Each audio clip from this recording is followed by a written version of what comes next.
allow the two children to attend the budget every year. It's okay. Off your mind. It's okay. She Off your mind. like me. Chai! Now wow, people wey suppose talk truth to power don't off mic. And if we talk, now 500,000 they go summer us, call them hate speech. But fear not, my ego don't come. Ingo torchlight every corner, nooks and cranny of all these bad people where they spoil our country.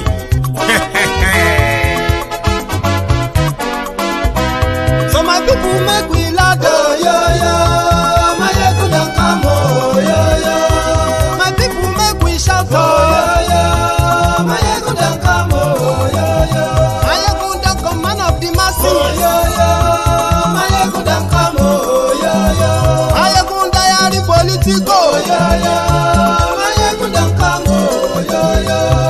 This one not the off in mind, oh yo yo. My ego don't come, oh yo yo. And in the touchlight every corner, oh yo yo. My ego don't come, oh yo yo. Okay, some people be they holla say they want the power. Chai, them be promise us say we go get light and power. Nah. Them hustle sote they can't get the power. But now they know they do anything with the power. Every day, dollar just they get the higher power over naira. Still them talk say make we off mind. But thank God say my ego don't come. So my people make you ladder, oh yo yo. My ego don't come, oh yo yo. My people make we shout, oh yo yo. My ego don't come, oh yo yo. My ego don't come, man of the masses, oh yo yo. My ego don't come, oh yo yo. My ego diary politico, oh yo yo. My ego don't come, oh yo yo. This one not the off in mind, oh yo yo. My ego don't come, oh yo yo. Person where they do evil, no one make person talk. Them say that my egun, that man too they talk. He too they talk. Say my egun diary, he they hot like pepper. But every day then they take money in bulk.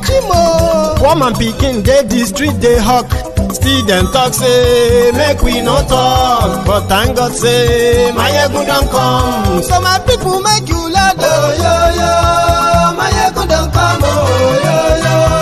My people make you shout, oh yo yo. My egun don't come, oh yo yo. Man of the masses, oh, yeah. My ego don't come, oh yeah. My ego diary politico, oh yeah. My ego don't come, oh yeah. This man not the off in mind, oh yeah. My ego don't come, oh yeah.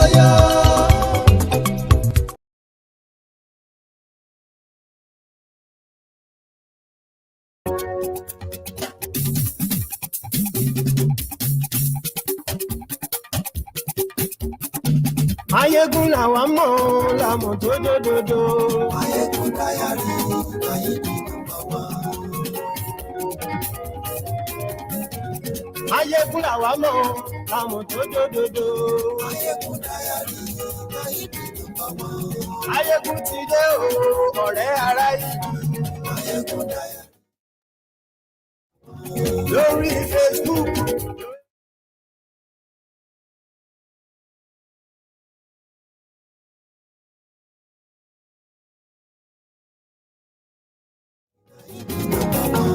Àṣírí ọ̀jẹ̀lú kì í bò níbẹ̀ o. Mayegun diary, Mayegun number one. Bó bá ṣe eré, àní Mayegun máa wí. Mayegun diary, Mayegun number one. Ó sì tún ṣe eré, wàá gbọ́ níbẹ̀ o. Mayegun diary, Mayegun number one. Mayegun diary.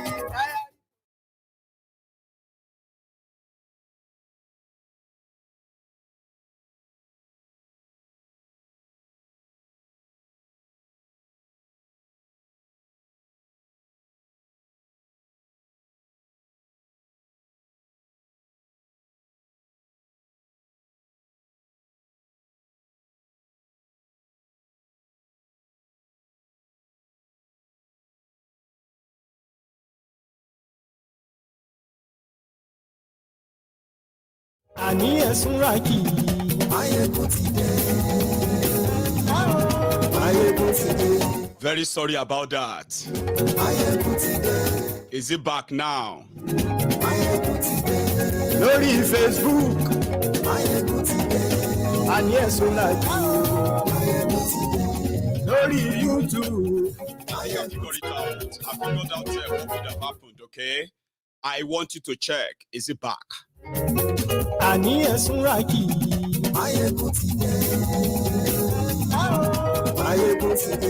Ọ̀jẹ̀lú ẹ̀sùn làjú. Àní ẹ̀sùn làjú. Lórí Facebook. Again, thank you so much for joining me from wherever you are watching from. Okay? Good morning to you. Good afternoon to you. And good evening to you from wherever you are watching from. This is Mayegun live. Now, if you have already read the caption of the broadcast, you have also read the description of the broadcast, you have shared it, and you have liked it, or even subscribed onto my channel, thank you. If you haven't done any of these, take a moment, please.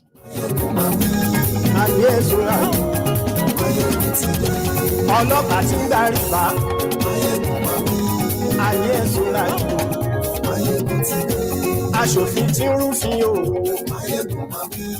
Ayé ẹ̀sùn lájú. Gbogbo ala máa jẹ breakfast. Àsìkò tó ní kálukú máa jẹ tiẹ̀ ọ̀tọ̀ọ̀tọ̀ ni.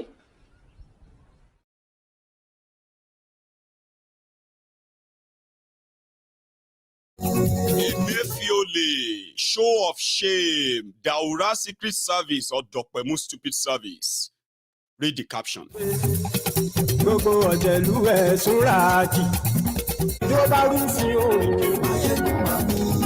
Àní ẹ̀sùn làjú. Kí gómìnà kówó jẹ. Àní ẹ̀sùn làjú. Let's start.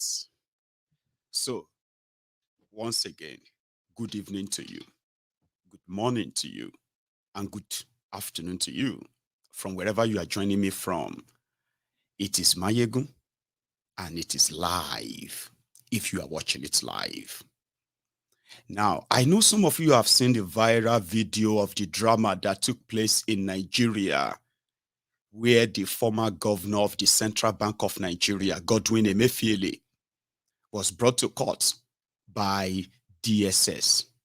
And then the fight between the prison service, which is the Nigeria Correctional Service, the prison commander, and the DSS, two government sort of agencies, they fought in front of the court over who is going to keep Emefiole in custody. Today mark the sixth week that Emefiole has been in detention of the DSS. Now, I want to give you the backstory. I'm very good at that. Sometimes in December 2022, where Emefiole was still very much the spanner that Bokohari and his cabal were using against themselves, Thiefnubu and gang.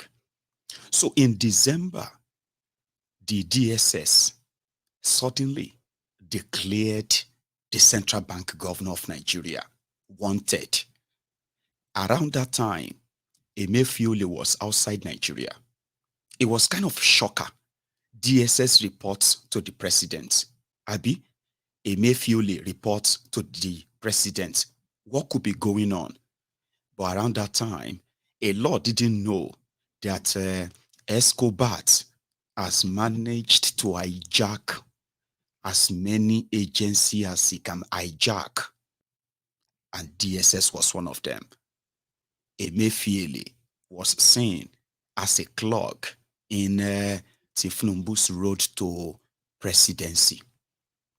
So, agency of the same government, one of them declared the other wanted, the head of the other wanted.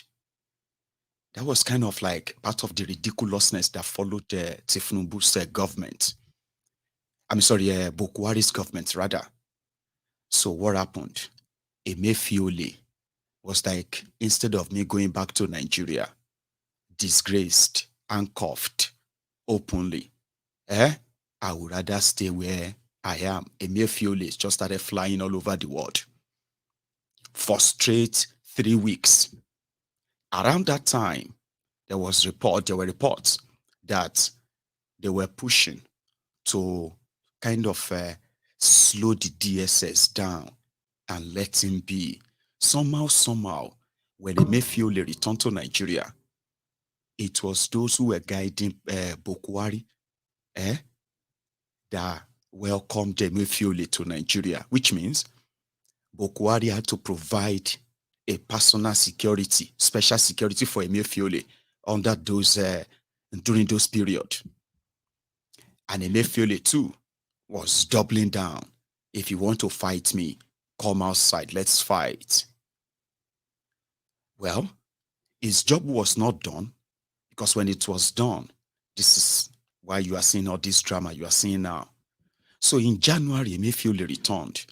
And in February, the drama of change of Naira, extension, no extension, and the order, and then finally, when they succumbed. Around that time, the Daura Secret Service under Bokohari, they were pretty much like just watching and watching.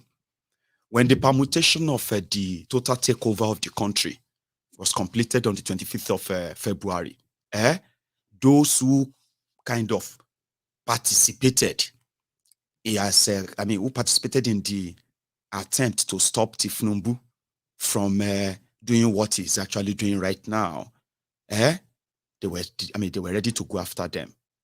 But somehow they have to start from somewhere. Emefiole became the first casualty. And what happened? Emefiole was kind of given the feeling that, you know what, you have been forgiven, okay? And then those will know that you represented, it's all right. Remember, under this same Bokohari, Nigeria became the poorest country on earth, with the poorest people on earth. Under that same Bokohari, they say, the economy of Nigeria tumbled, recessed, and never came back. Now, after the valuation and destruction of Nigeria, which is pretty much like economic terrorism, what that means is that Bokohari and everyone associated with all of the fraud and corruption that they perpetuated, that plunged Nigeria into where Nigeria is right now, should have all been arrested, charged for treason. When they start shaking them, all they stole from you and those who benefited, they will start dropping them. But the intention was not that. The intention was not to prosecute Emefiole for his crime. The intention was to punish him for being a willing tool in the hand of those who tried to stop Thiefnubu from becoming the president of Nigeria. Kind of.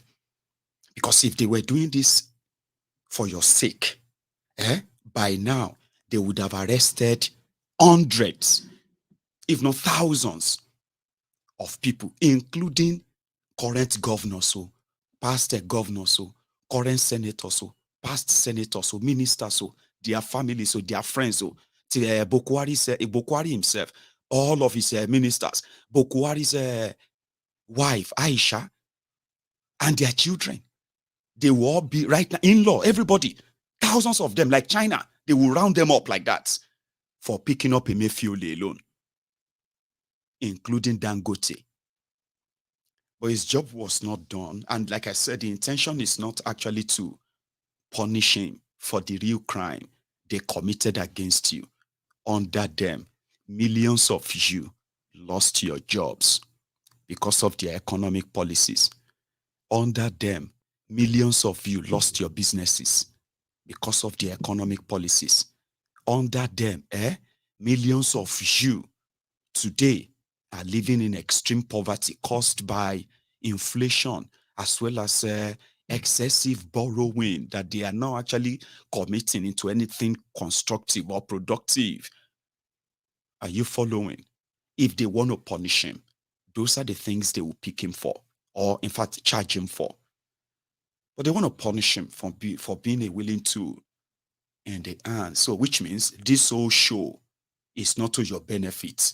And that is why when they picked him, they had to keep him incommunicado. Sure you get? So that he won't have a chance of possibly, right, saying something that is going to spill the beans. They kept him away for 6 weeks. And finally, despite all this crime perpetuated by Buhari and his family and his government, financed or funded by Emefiole Central Bank, they are charging him for possessing Shakabula, Dane gun, with 25 cartridges. They called it live ammunition, 25 cartridges, and Shakabula. You know all those Dane guns with wood around them like that, eh? Those ones that when you shoot it, bah! You have to wait for it to cool down, eh? Before you put the bullet inside again. And then you have to, to load it, you have to wait for it to cool down, like maybe 2 hours. Then you load it and you shoot again. Bah!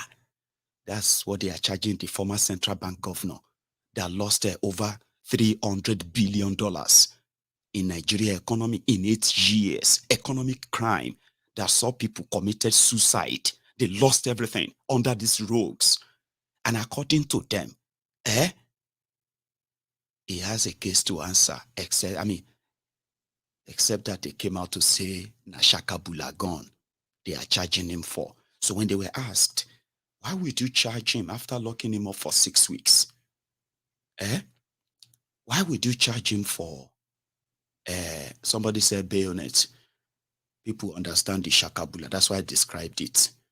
That's one of the reasons why, when they say somebody is a thief, they say, no, he's corrupt. No, he's a thief. No, it's not that. He's a corrupt. He's a thief. If you say, Papa, your papa na thief, your mama na thief. No be your mama be that commissioner. We stole so and so. Your mama na thief. Your papa na thief. But you say your mom is also corrupt. It's like you are giving them the fancy names and all that. So where they say bayonets for those who kind of search for it. Shakabula. They are charging him for a crime that is bailable. But they don't want him bailed. According to them, they are still investigating Emefiole. Here you get. But they just need one charge so that the court can allow them to keep him. God bless you, Jare. I wrote tap a school, Abiklele. I wrote and speak cool. Dane gone. Don't let them give you any description that make you look like na AK-47 or AK-49 or RPG or something that is so, you know what I mean? Now Shakabula with all those red cartridges. You know those red cartridges with Boris inside them. When you shoot them, they have like 100 balls. Like that. That's the kind of gun. And the weapons they said they found on him. For somebody who ruined, use Nigeria Central Bank to destroy businesses, destroy jobs, destroy lives. And they continue to look for who to blame, excuses. Somebody who, let me say this to you. Since 1960, okay, fast forward. Since 1960, since they talk about, since they started having Nigeria Central Bank printing money in Nigeria, they have something called ways and means. So the ways and means is that, number one, the Central Bank of Nigeria, okay, is the, what do you call it? The apex bank of Nigeria, the one that regulates other banks, is the bank of other banks. Do you get that now? It's the one that set the rules to make sure that things are done legally and people's money is safe. Do you understand? The purpose of central bank is to protect the interest of the people, right? in a way that the capitalist will not take advantage of the people. They set interest rate, they set, all that. Here you get. That's central bank. Now, in central bank as well, also serve as the government bank. Because if government make any trade, locally, internationally, and the rest, this central bank serve as the government's bank, which means it owes a lot of assets on behalf of the government. And when you say government, it means on behalf of the people of Nigeria. So whoever is in that space must be so prudent in a way that if they have the interest of the people at heart and they are also accountants who understand what ordinary 0.11% in monetary term means in a larger figure. And if that continues, right, what that will mean for the people to bear, kind of share you get. But in Nigeria, once you become governor, okay, the resources of the state becomes your family's inheritance. If you become president, Central Bank of Nigeria become your family's piggy bank. And in this case, those who, it depends on how greedy and selfish whoever is in charge of government, whoever they are, it depends on how greedy they are that will determine how much pressure their greed will mount on the central bank of the country. In the case of Bokohari and family and kleptomaniac family, jobless family, they've never worked in their lives. Do you understand what I mean? Nigeria has been feeding Bokohari since the day he turned teenager. And to his old age till today, Nigeria still fed him and fed everyone associated with him for years, all his life. Are you with me? So when they came to government, okay, whenever government, for example, whenever the revenue of government comes in, and they realize that, the amounts that we need and the amount that we have, there is some deficits. The Central Bank of Nigeria, amaya government logo. You know what that means? So in that space of, okay, how much remain? Now 2 million remain. Oh, okay, 2 million. Okay, so if we give you the 2 million, when you go pay back, you say, I check our this thing now, check how much we they make now. So we can pay that back maybe in 2 months from our money. You can work it out for us. So central bank will print or arrange that money and say, yeah, take this 2 million, cover your deficits, so that we'll be taking the money out. Since 1960, since 1960 to 2015, Central Bank in Nigeria has printed 900 billion naira total. Do you understand that? Since 1960 independence, the Central Bank of Nigeria has played that role of when government needs more money, borrow them, take it back, or maybe they no pay back. So from their record, from 1960 to 2015, the total money called ways and means, money printed purposely to borrow government, for over 50 years, Baba, is less than 1 trillion naira. Emefiole, under the family of Bokohari APC, Egbekegbe, between 2015 and 2023, Emefiole has printed 22.7 trillion naira and gave them to Bokohari.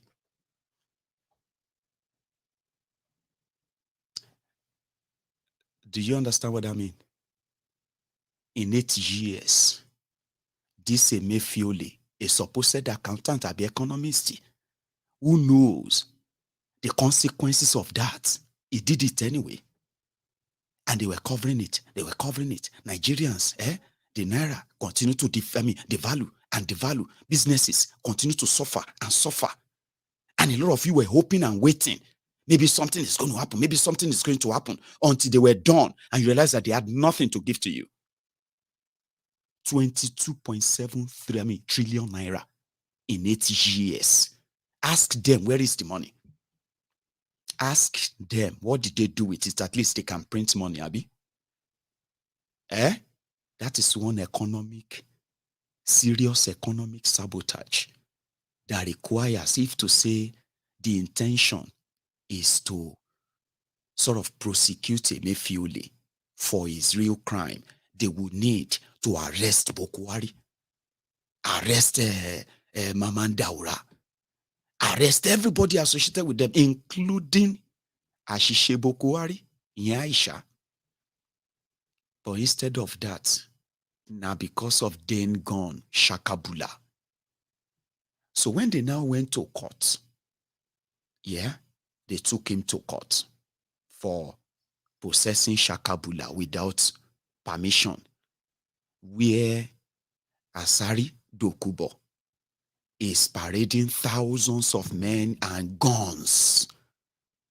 If you go to Asari Armory right now, you will not see less than 1,000 guns. That is just even being moderate. Other weapons and the rest. And they will brandish them anywhere, any day, any time.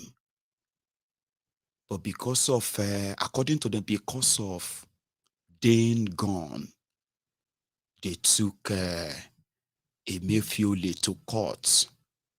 There was no drama. When they got to court, he didn't fight or anything. He went straight inside. Something like this. Don't go down now.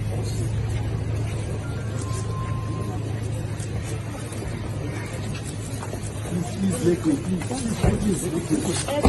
let me.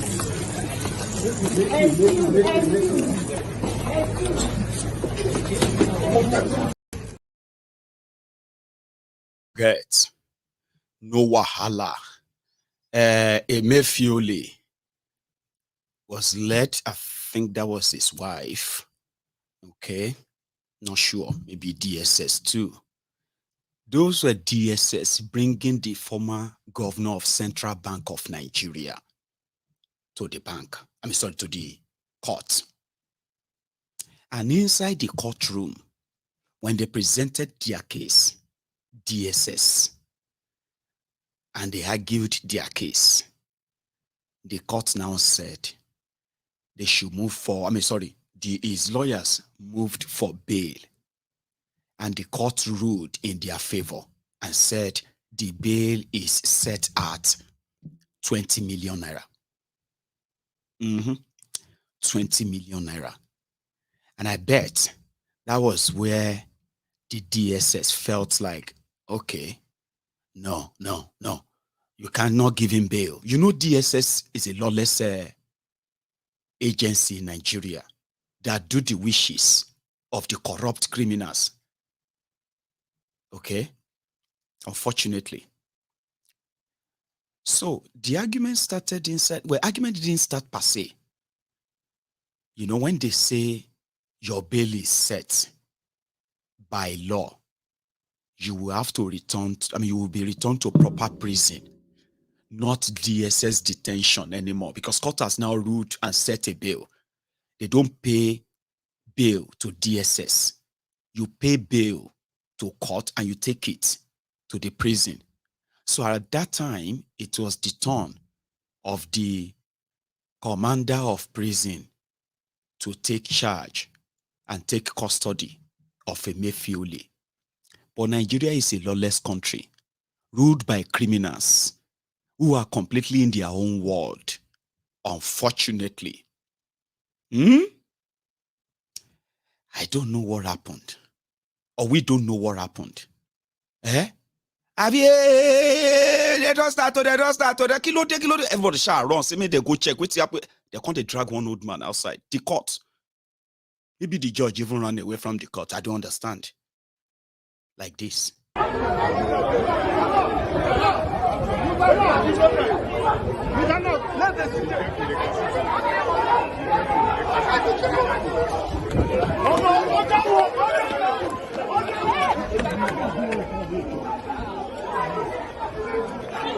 I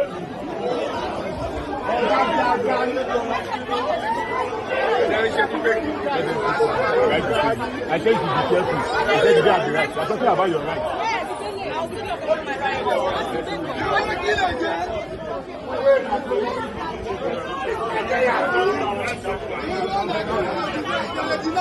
I won't kill again. The one you kill, don't deny.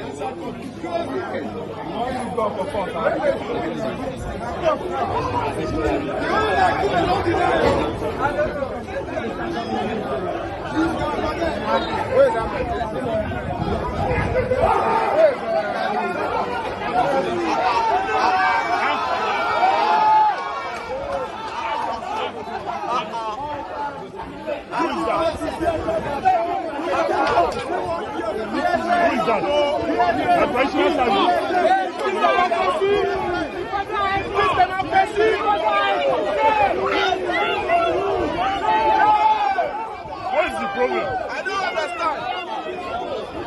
So they will not. Somebody papa dragged out like a tout, or like a common tout. You see that man they dragged out? That's the commander of prison, oh. Commander of prison. And they were fighting who was going to take custody, because in that same court, DSS, they had another arrest warrant of Emefiole. So the news was who was going to take custody of Emefiole following the court rule. That should be the prison service. So the correctional service would then actually release him when he fulfills all the bails. So if DSS want to arrest him on another charges or another thing, then they will have to kind of follow that process. But no. So DSS was already with another arrest warrant of Emefiole inside that same court. Then the prison service was like, no, we need to follow the court rule. We need to shake that first video not clear enough. Watch this one. Illegal. As you can see, that's the commander. This is what the DSS has done. See what DSS has done Nigeria to. See what DSS has done Nigeria to. See what DSS has done Nigeria to. See them.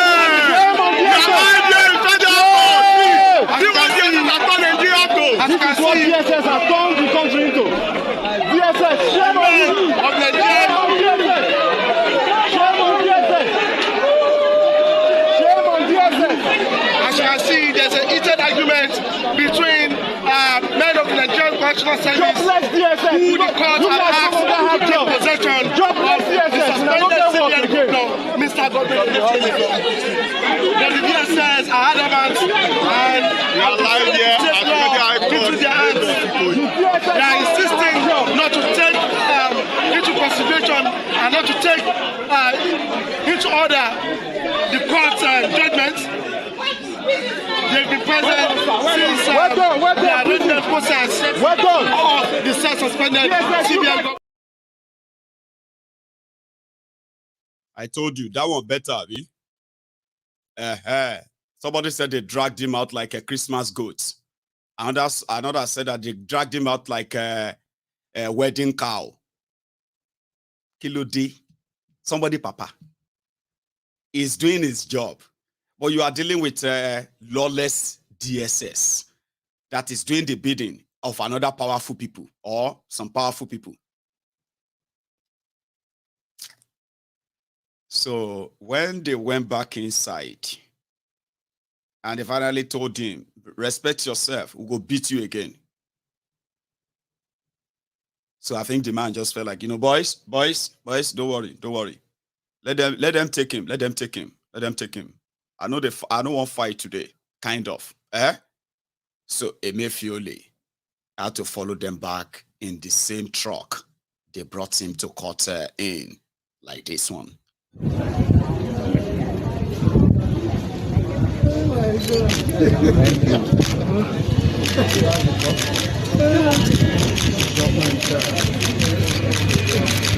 They are giving you presidential treatment.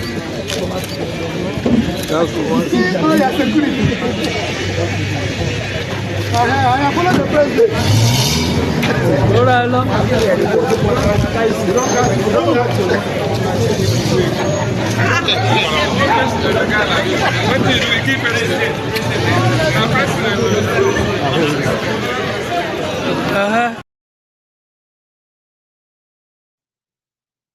Again, that went well. It wasn't him that they kind of beat up or drag and, like that. But did you hear where somebody was saying they are giving him presidential treatment? Nigerians. So they are Emefiole's supporters, possibly, Abi. Kind of, right? It was like, oh yeah, follow the president. See them, they are treating you like president. It was like, is that former president and former governor of Central Bank of Nigeria? That's exactly what they wanted to do to him. Rubbish him, do all of that. Afterward, discard him. But everything that happened, all your money, everything, and those who are involved, you will never know about that. Somebody actually saw that as a presidential treatment. That's sick. Hear that again. They are giving you presidential treatment. Stop this thing you are doing. What is your problem now? I follow the president.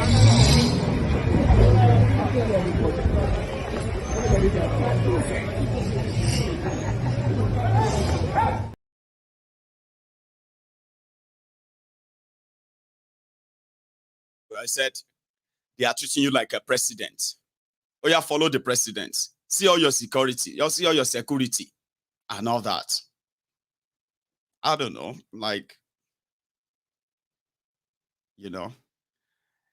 But, just like I said, whether you are kind of calling it karma, this or that, when you look it around, it is just a theatrical show. None of this is to your benefit. Just this past May, 22nd of May, 2023, Emefiole put the cap on the fraud that Bokohari perpetuated against Nigeria, the economic terrorism, sabotage that they unleashed on you, Nigerians.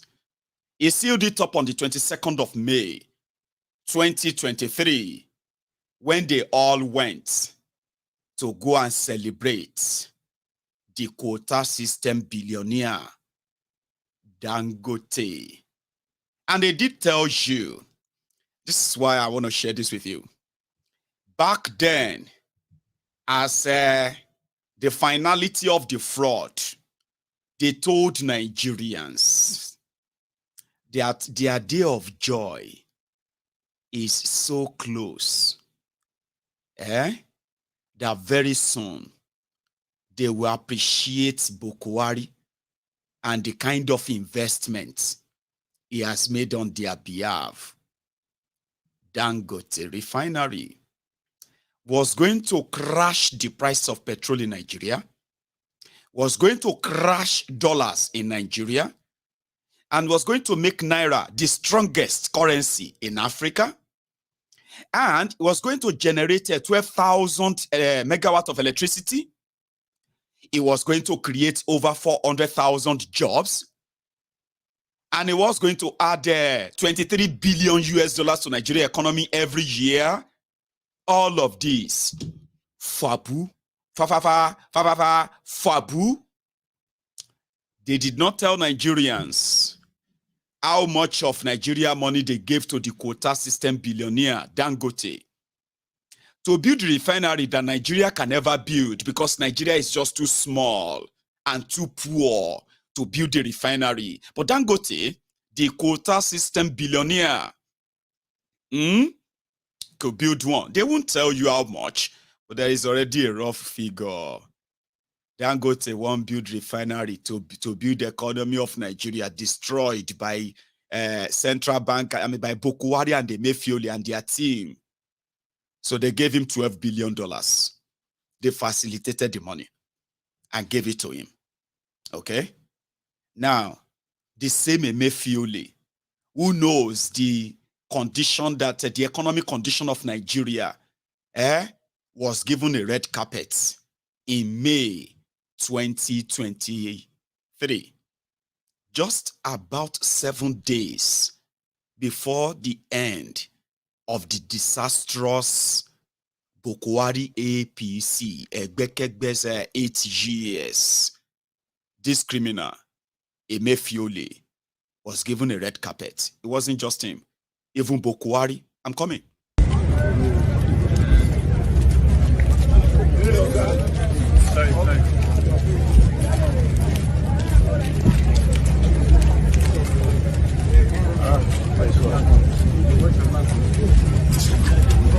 Cameraman. No.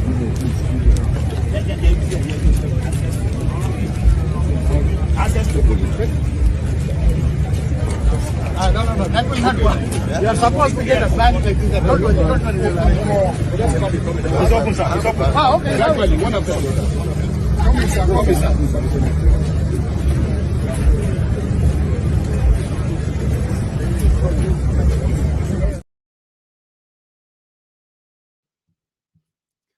So that was in May. Somebody was asking, what are the sins of Emefiole? You know, some questions can actually, some questions can get you kind of, slapped sometimes, and they'll tell you sorry later. Sorry, it was just the way you ask it. So you are expecting somebody to explain the sins of Emefiole to you. Do you know the only thing that is just not right is what I have explained to you? Everything Emefiole did was done by Bokohari. So if they are actually really punishing him because of his crimes, they will pick up the person that gave him the approval and those who benefit from it, including Bokohari's family. That's the only thing that is not right. Why are you asking dumb questions? What are the sins of Emefiole? Who are you? You know that kind of thing that you just asked. So you want me to now sit you down like a 5-year-old and start explaining the sins of Emefiole to you? And others will be like, what is he Emefiole alone that is stealing? Is he the only person that will first steal? So what is big deal about that? We know your type. There's no point in arguing with you. If you are new on Mayegun's Diary Political, it's okay. But we know your type. We know that Nigerians, they love their thieves differently. And the competition of my own thief is better than your thief. It's not new. So don't come here and start asking dumb and stupid questions that will make it look like, what I'm trying to say is that, what about this, what about that? Don't ask us that, okay? We know you love your thieves differently. Some of you love them because they come from your tribe. Some of you love them because they come from your religion. Some of you love them because you have benefited directly from them. A lot of you have different reasons why you love your thieves. Oh, it's okay. Don't come and ask us here to be explaining the sins of Emefiole to you. Like, like a tata, dodoyo, that probably have a, comprehension problem, right? Don't do that, okay? This guy, after mortgaging and then, mortgaging the future generation in Nigeria, 7 days to the end of that inglorious era, this guy boldly told Nigerians that Dangote refinery was going to start working in July. And the whole thing, that ship that people are facing right now, everything will begin to go down. We didn't know that the reason, because some people are asking, what did they actually go and commission? When they went to go and commission, when Bokohari went there to go and cut tape for Dangote refinery. So the same Dangote refineries now, refinery now, that will produce no single oil, all right? Until, according to them, until the end of 2025. So what exactly did Bokohari go there to commission? Do you know? Emefiole now came out and said that from the money they borrowed Dangote, he has paid back 70% of the money, even without producing a single liter of kerosene. How? Economic sabotage. When the naira is what it is today. For those asking, what are the sins of Emefiole? This is one of them, in case if you don't know.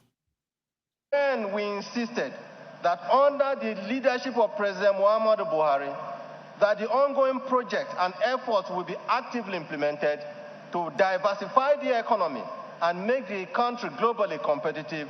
They still doubted us. Aside from enumerating our strategic efforts in agriculture and other critical sectors, a selling project that we highlighted to our foreign investor community was this project, the refinery. Your Excellencies, they doubted us. They doubted our willpower to succeed with this project. In hindsight, Your Excellency, I could appreciate their skepticism because they do not understand how a single individual, a man like Dangote, could build a refinery capable of serving an entire nation and continent. To them, our foreign friends, projects of this magnitude are usually only undertaken by sovereigns, not individuals. But like Nelson Mandela once said, it always seems impossible until it is done.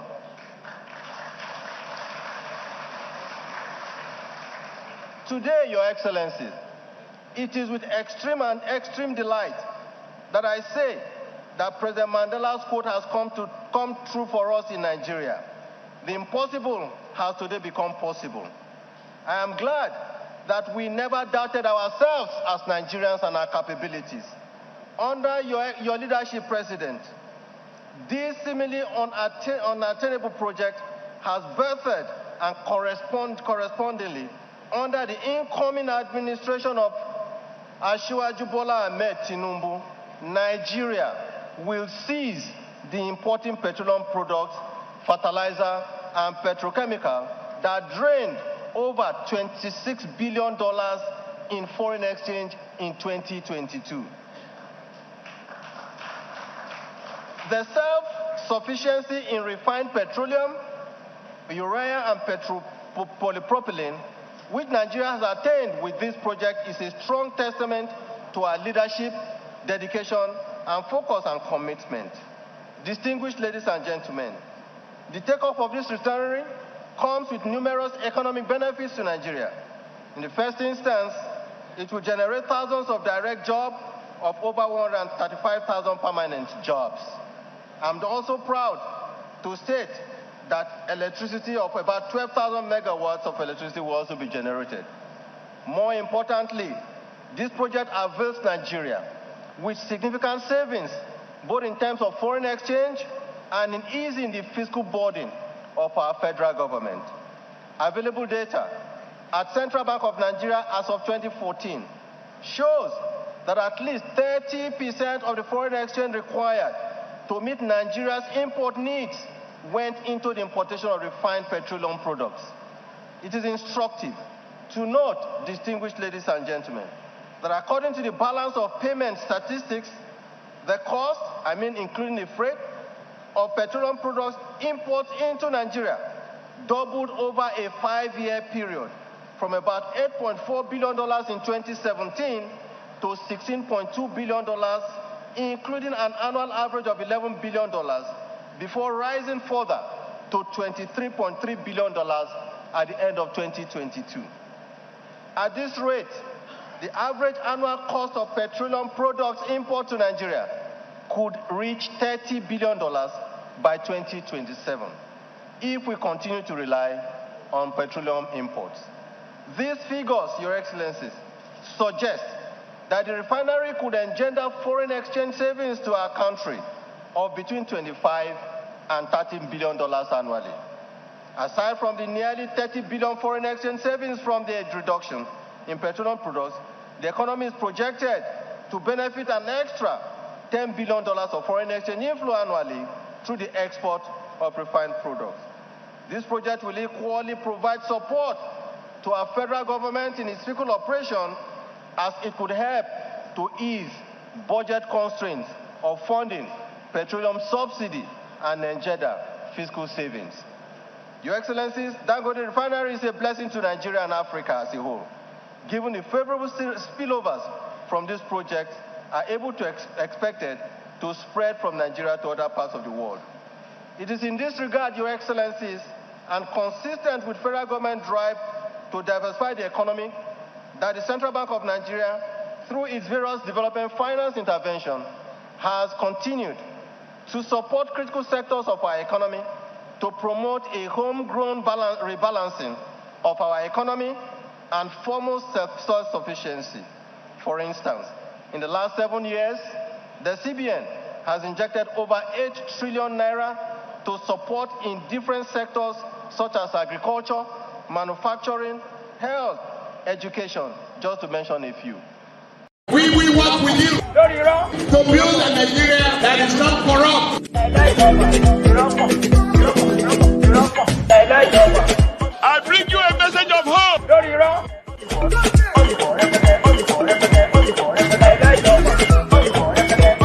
We are going to spend a lot of resources on education. We will. Loriro.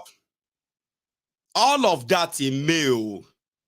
For those of you who listen to those buzzwords and all those nonsense he said, now the good news is that they lied to you. He lied to you. Okay? He lied.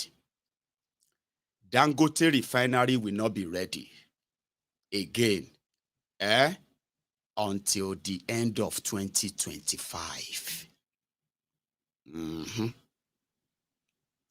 And what they actually went to do at Dangote Refinery, that they called opening of Dangote Refinery, that a lot of you, Lagos Abobakus, Nigerians, Buharidins, Buhari Didiris, Buhari Dinotus, Buhari Dijatus, Buhari Shuku, Ngozi Hari, Nneka Hari, what do you call the humbled slaves, the sophisticated moral, and the rest of you. What you saw them celebrate at Dangote Refinery was not opening of refinery.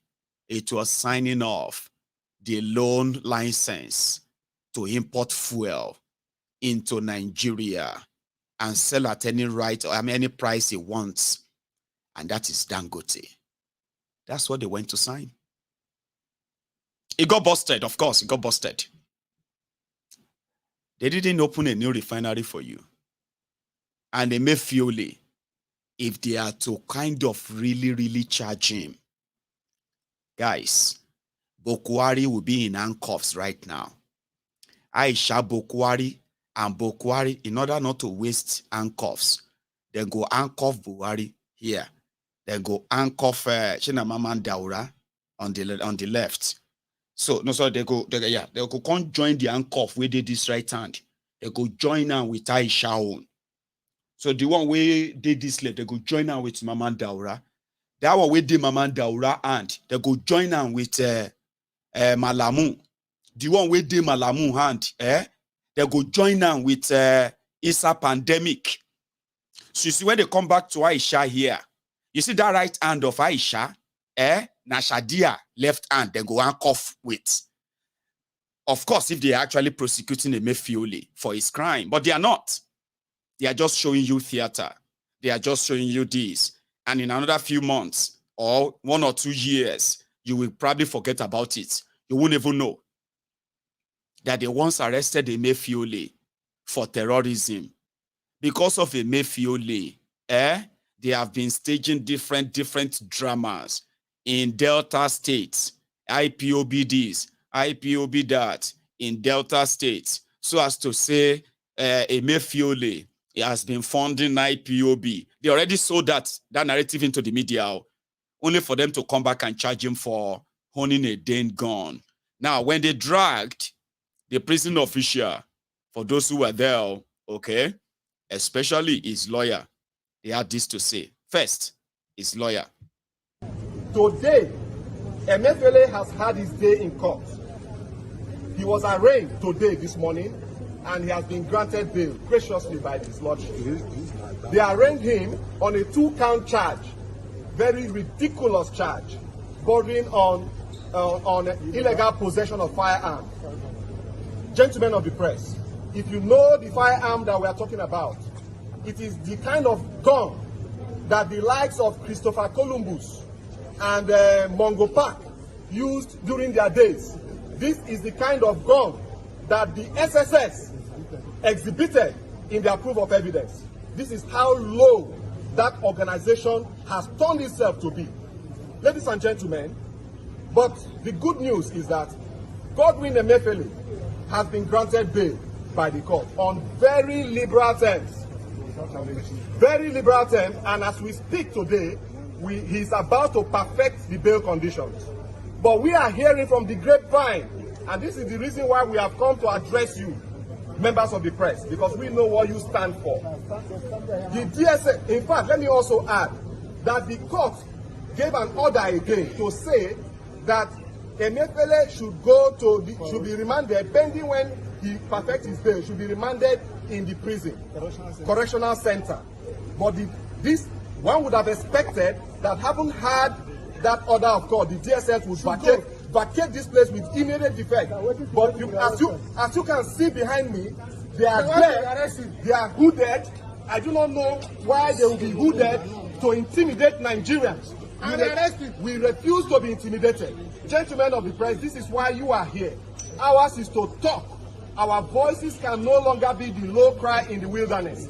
There comes a time in life when silence is no longer gold.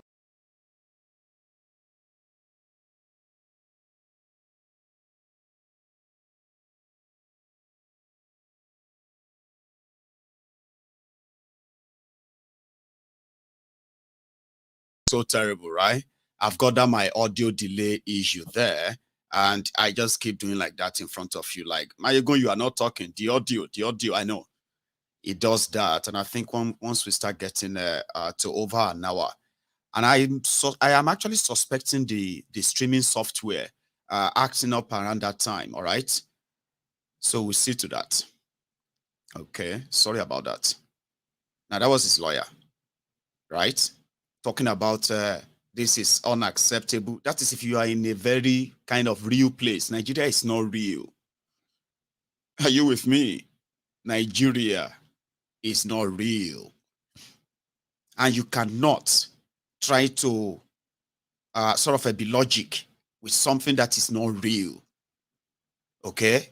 The characters in charge of Nigeria, they don't seem to be real people. Because I mean, I don't know. To me, you can't apply anything that really will work on them because they are not real. Okay, maybe I should stop saying they are not real. Because it's so unreal. Most of these things, right? Now, this guy was talking about it too. This one. It is unfortunate that this is happening in Nigeria, a democratic nation, a nation that is blessed with people with integrity. I remember very well when I was in secondary school, the Nadeko period. I knew how the current president fought the military through Nadeko. He fought tooth and nail. He fought the military, telling the military to obey the rules and regulations of the law, the constitutional law. Here we are today. 3 courts have said release him on bail. He's not running away, for God's sake. He has served this nation for 9 years. Where is he going to go to? All his life is in Nigeria here. And you can imagine a situation where 2 military, federal government military apparatus are fighting themselves, manhandling the commander of the prison commission. It is a disgrace to this nation. It is a complete disgrace. You know, it's a very, very complete disgrace, sir. You are right. These people are disgrace. I've been in Nigeria has become a disgrace, a disappointment. Anyway, thank God that there was no life lost. Because after the whole beating, punching, kicking, the commander told his boys, let us go, let us go. All of you follow me.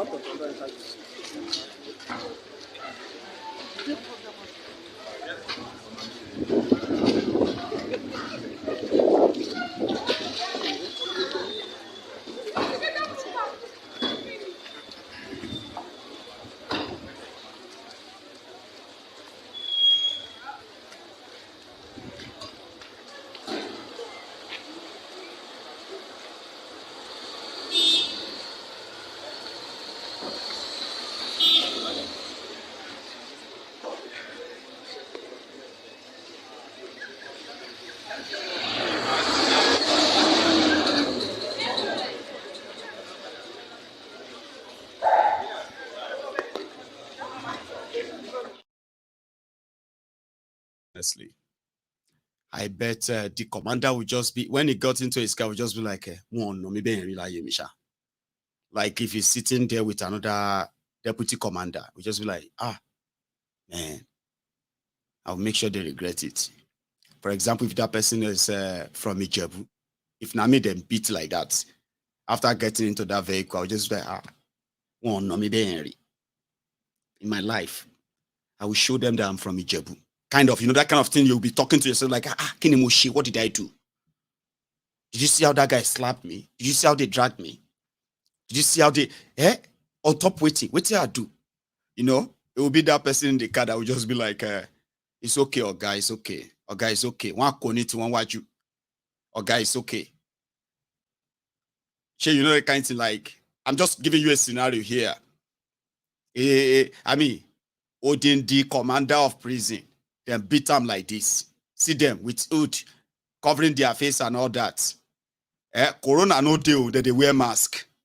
Nose mask. So imagine that guy that walked into his car. It would just be like, what did I do? What did I do? Well, being deputy commander. Did you not hear the judge? Did the judge not say that he should follow us? Oga, he said it, Oga. He said it. The judge said that the prison should take him. So what did I do wrong? Oh, you know me. Look at me.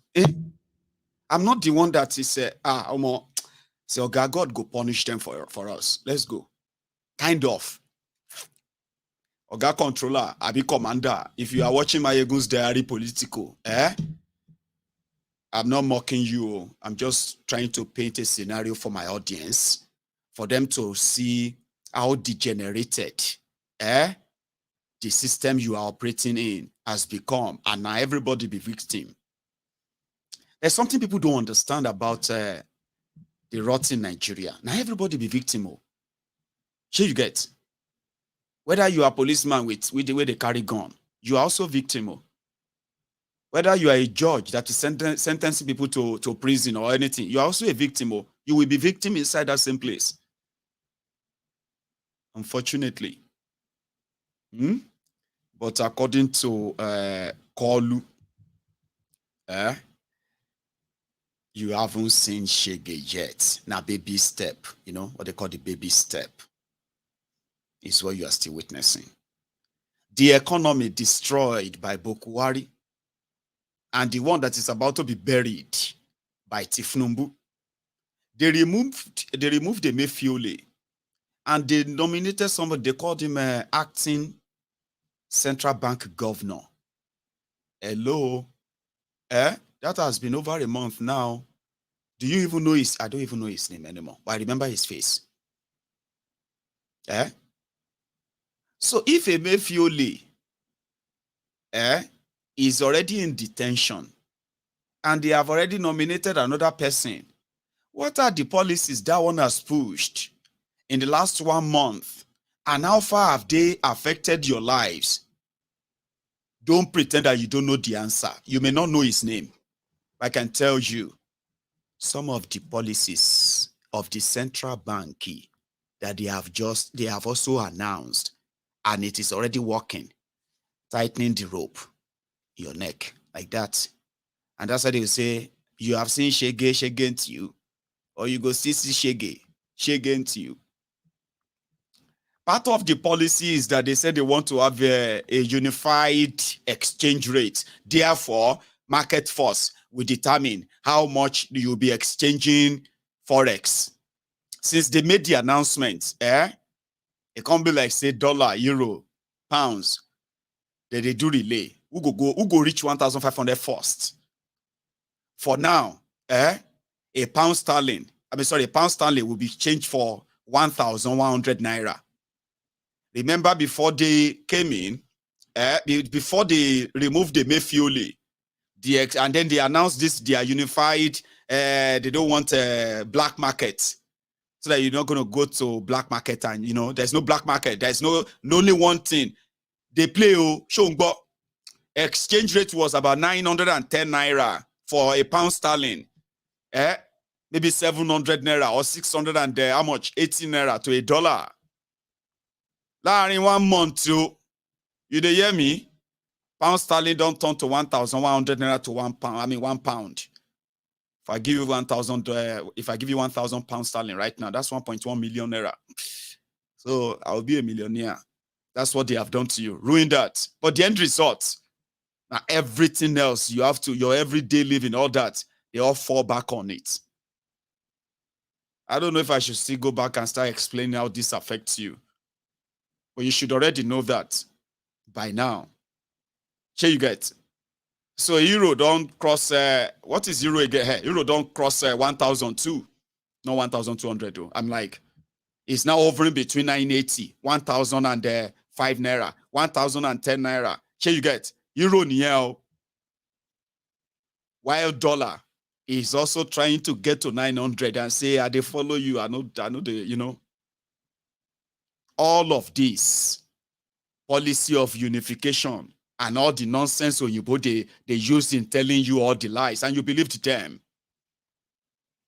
Here you get. So that's part of the policy.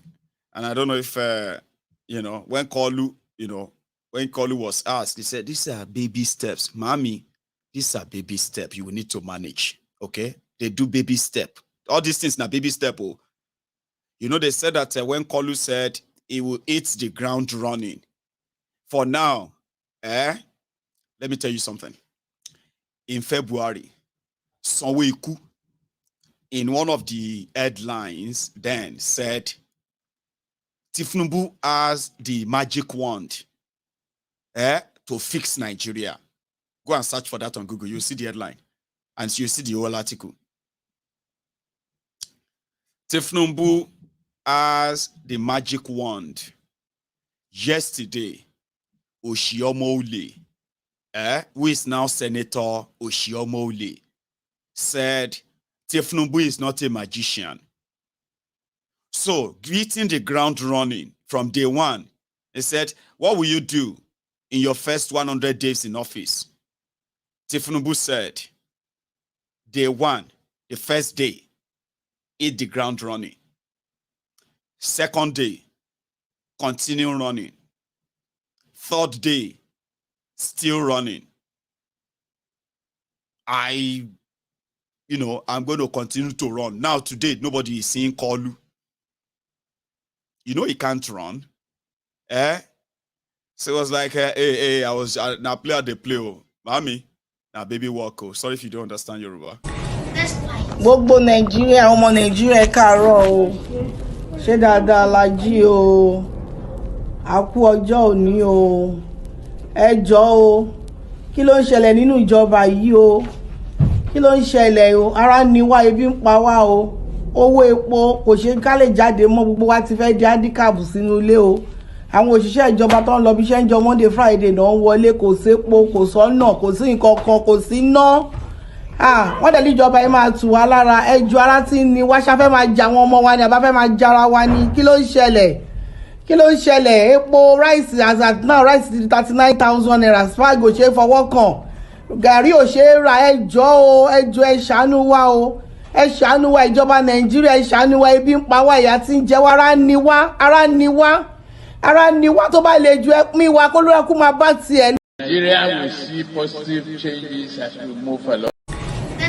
Gbogbo Nàìjíríà, ọmọ Nàìjíríà káàárọ̀ o, ṣé dáadáa la jí o, a kú ọjọ́ òní o, ẹ jọ̀ọ́ o, kí ló ń ṣẹlẹ̀ nínú ìjọba yìí o, kí ló ń ṣẹlẹ̀ o, ara ni wá, ebi ń pa wá o, owó epo kò ṣe ká lè jáde mọ́, gbogbo wa ti fẹ́ di handicap sínú ilé o, àwọn òṣìṣẹ́ ìjọba tó ń lọ bí iṣẹ́ ń jọ Monday Friday náà ń wọlé, kò sépo, kò sọ́nà, kò sí nǹkan kan, kò sí ná. Wọ́n dẹ̀ níjọba yìí máa tù wá lára, ẹjọ́ ara tí ń ni wá, ṣáfẹ́ máa jà àwọn ọmọ wa ni àbá fẹ́ máa jára wa ni, kí ló ń ṣẹlẹ̀ epo rice as at now rice ti 39,000 naira, spag ò ṣe é fọwọ́ kàn, gàrí ò ṣe é ra, ẹjọ́ ẹ ṣàánú wa o, ẹ ṣàánú wa ìjọba Nàìjíríà, ẹ ṣàánú wa, ebi ń pa wá, ìyà tí ń jẹ wá,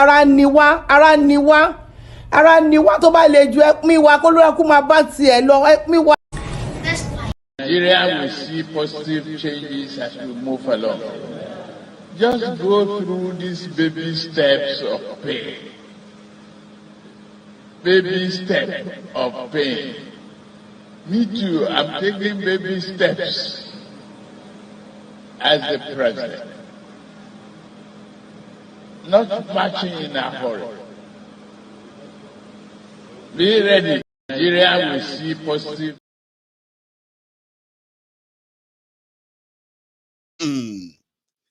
Koolu, you need to move along with Koolu. You will see change. For now, you will first see Shege. So, have you seen Shege again? Shagainst you. All you are seeing right now is that Koolu is not in a hurry. Gbogbo complain you make any sense, see Koolu. All this lamentation, if you like, make una dey whip blood. Now, baby step you dey take. Baby step. You know when you have to teach adults to understand that for those of you who brought this upon yourself, no they act say you are surprised. Why did he say that? Ogbeni, they said he didn't promise you anything. Oshiomole said, Thiefnubu did not promise you anything. So, you will still see better, you are still going to enjoy. Shebi no be so, Bokohari told you. 8 years, Bokohari told you that all your sacrifices, next year, it go better.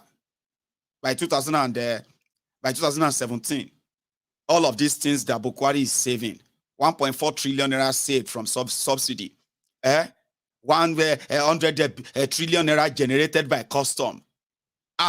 This is the change you voted for. You dey suffer, you dey smile, because you are expecting them that you are sacrificing. One day you go enjoy. Suffer for what? Enjoy for heaven. Suffer for what? You go suffer here. APC, they promise you enjoyment. You they believe them. 8 years, no teach you anything. Baba, now shege you still they see. Share you get. You see that way they wait for, Now bansa, because with the body language of Koolu, is not in a hurry. Now baby walk, you see, all of you now see they do baby walk right now. You see all this shege, your shege, they do baby walk. Exactly, that's the point. Your shege is doing baby walk.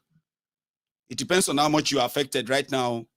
By the time your shege start walking and your shege start running, Baba, I die you. Die in here. I'm not trying to scare you. Sure you get. I don't know what you are going through right now. All of us are going through a lot. I don't lie you. If you talk to 2 people or 3 people here now, they will tell you. They know the pick phone number. We start with +234 anymore. Even if the person know the Nigeria anymore, they know they pick the call. Everybody is feeling it. So whatever it is that all of us are facing right now, this one has nothing to do with you are just you just don't like them. You just Baba, we'll tell ourselves the truth. Oh. Whatever you are facing right now, Now, baby walk you. By the time this shege finally learn how to walk, when the rest of the Alibaba and 40 thieves arrive, sure you know that the constitution says he has to appoint ministers from all over the states in Nigeria and Abuja, making it 37. Sure you know that. And he can appoint up to 70 to 80 ministers. All those ones, once they appoint them, Alibaba and 80 thieves. Alaye me usually explain it well. I don't know how to explain them to you. If whatever you are going through right now, baby walk, when these other thieves arrive, when they take their space, and then they also dig their own straw on you, because they suck you. Hey, I die you.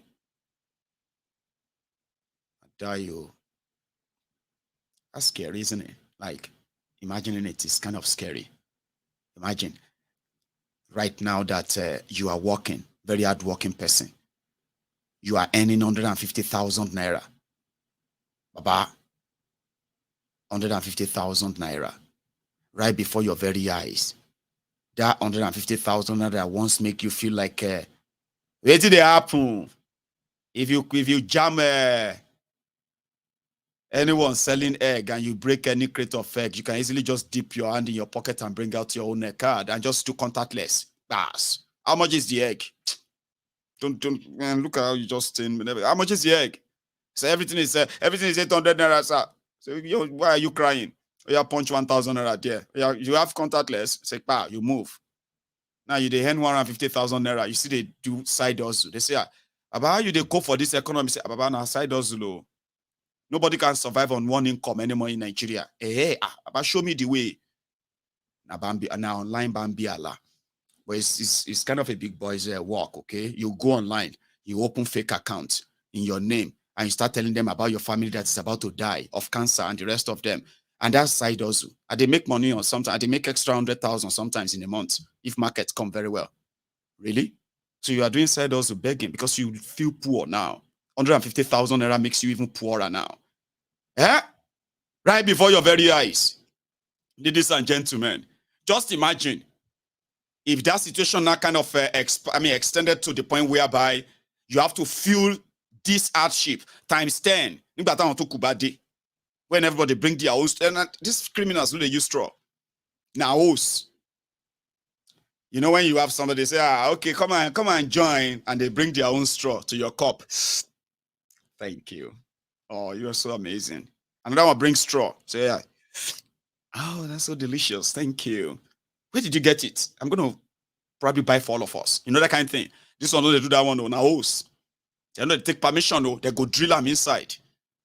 Whatever is left right now that you are seeing, or whatever is still going to come on, when they start, it could be like, say, when termites, they chop dead body, corpse that is on the ground like that, and termite just, you don't see that one before? Go on to the National Geo, where termite, they chop insect, where they chop animal. They'll come like, by the time they spend like about 15 minutes or 1 hour, now skeleton, you go see there. That's who these guys are. They scrape everything. If they can't find anything, they begin to, people will rob dead people. You know what is called, you know what they call dormant accounts? Dormant accounts are the accounts that people probably who are dead don't use them anymore. These guys borrow money from everybody. They borrowed money from living people, the living bank, dead businesses, living businesses. They saw that there are so much money inside the dormant account, dead people's account. They started putting together a law that says they can take the money. Kilowatt our next of kin. What about their family? No, by law, the government can, because the money is just everyone won't worry. You will still steal from the poor, from dead people. So whatever it is you are seeing right now, the other thieves haven't arrived though. Sure you get. So now baby walk. So they asked him, they said, but Bokohari signed law. And that law says that whoever becomes the president of Nigeria, and they have been sworn in and be president. From that May 29, they have 2 months to announce their ministers. To announce minister. somebody will be strategist, somebody we don't make so many people, and the rest of that who are going to change Nigeria. Baba sorry, the Olushoulu once, you know what I mean? The shepherd of the lunatics, because I don't want to ascribe that to any religion anyway. But the shepherd of the lunatics we talk about, one blind man, crippled and at the same time demented, leading the flock of blind people. Koolu, he need to consult the oracle. He is an ancestor himself, kind of. To appoint minister right now, Koolu he's told everybody, this is true. I'm not trying to be funny now. This is true. I'm just saying it nicely, okay? But what I'm saying to you right now is true. So that you can stop laughing. Koolu need to select his ministers. And he doesn't want to see anybody. He wants to go into seclusion, isolation, and consult with the gods before Friday. But you know what is disappointing? Very disappointing. Now, the same criminals we me and you know very well. Now, in the oracle go give them. When they announce the name, now your regular thieves, you go see there. Promotion to come and chop again. Abi, you are expecting anything different? You must be whiny. The only thing you will never see, well, you couldn't tell, you don't really need to have military background to be appointed into defense or security positions. If you don't believe me, look at Badu. According to them, they say anybody who won't be NSA, you must have a military background, a former general, this and that, blah, blah, blah, blah. Now, Maja Ribadu. They come make NSA right now. They say about is Ribadu, is EFCC, is a police officer. Maja Ribadu is the NSA right now. Don't be surprised if Alhaji Asari Dokubo become your defense minister. Emi Oni was surprised though. I'm not sure about you. Or what? How ridiculous can it be? Or can it get? How more ridiculous can it get? Be honest. So who do you think the oracles are going to tell this ancestor that is going to go and make a consultation? He won't see anybody for 3 days. I don't want to see anybody for 3 days. When I come out of the shrine, I will come out with the names of those who are going to wreck and bury Nigeria, not those who are going to change Nigeria. If you are banking on that, good luck to that. With that. He will come back and announce the same rogues that you know, jihadists that you know, criminals that you do know, and they will do you same thing. If not, no, they won't do you same. If they do the same thing, it's going to look like double of what Bokohari did for you. They will do you different thing. They will do you shege, and the shege will have bansa, and every other adjective that will follow it. I am not wishing you bad. I only wish you what you wish yourselves. I've told you many times. Pointing fingers or trying to make somebody feel like somebody is trying to... No, I'm not mocking you. I wish you what you wish yourself. Don't turn around and begin to look for those who are going to... why are you talking? No. We need to pray for Nigeria.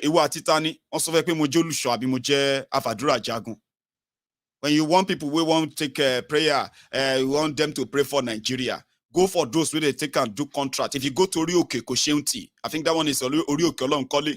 Orioke Olonkole in Ekiti, I don't know where that is, but I do hear them on radio. Orioke Kosheunti, where nothing is impossible. You will see those who are there, prayer warriors. They will help you pray for Nigeria. You wish yourself, you get what you wish for yourself. Don't turn around and begin to ask everybody to come and pray for what you wish for to change. So I'm telling you that whatever you are witnessing right now, now baby walk according to Koolu. And by the time he come out on Friday and give you the name of his ministers, my advice, sure you get, just do one thing. Anything, whatever situation you find yourself, after these thieves come on board, any situation where you find yourself, my brother, I know it's tough, just make sure say you shop. Now, this is not funny. It go hard, it go tough. But whatever it is, just make sure say you shop. Even if not once or twice. Anywhere where you see them, no they do kind of younger or of you chop. Situation go tough, hard. But if your situation get to a stage where you say, you know, if you chop again, Baba, I wish you well. Now, talking about Alhaji Asari, The other day, a lot of us reacted that what the hell is going on in Nigeria? Wait, you. The president of Nigeria has an army led by this man, Alhaji Asari. Okay, this is going to be a long show, right? So Alhaji Asari displayed his army. And it seems that we are not the only people who were worried or concerned. Fubara, the governor of Rivers State, I think he also reacted like, no, this is crazy, man. That we will need the military to provide some security for us in Rivers State and protect us from the likes of Asari Dokubo. When Asari Yeram, I don't know if you have seen it all, but I'll show you. When Asari heard that, he called his boys to tell them how powerful they are and connected they are. And who the hell is governor of Rivers State? Where Alhaji Asari dey? Like some of you don't even know what's in day. So he ain't gonna tell you by himself. Alhaji Asari responded to Fubara. We no look for in trouble or make himself no look for our trouble because if he look for our trouble, he go.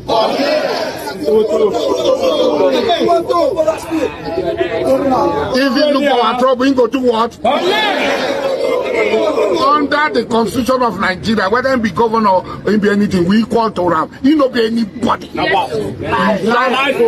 just an ordinary citizen like Dr. Asari. He's a nobody. He no even rich human being because he be a woman. Same. He day when Nnamdi Kanu put 100 million bounty for a Oga head.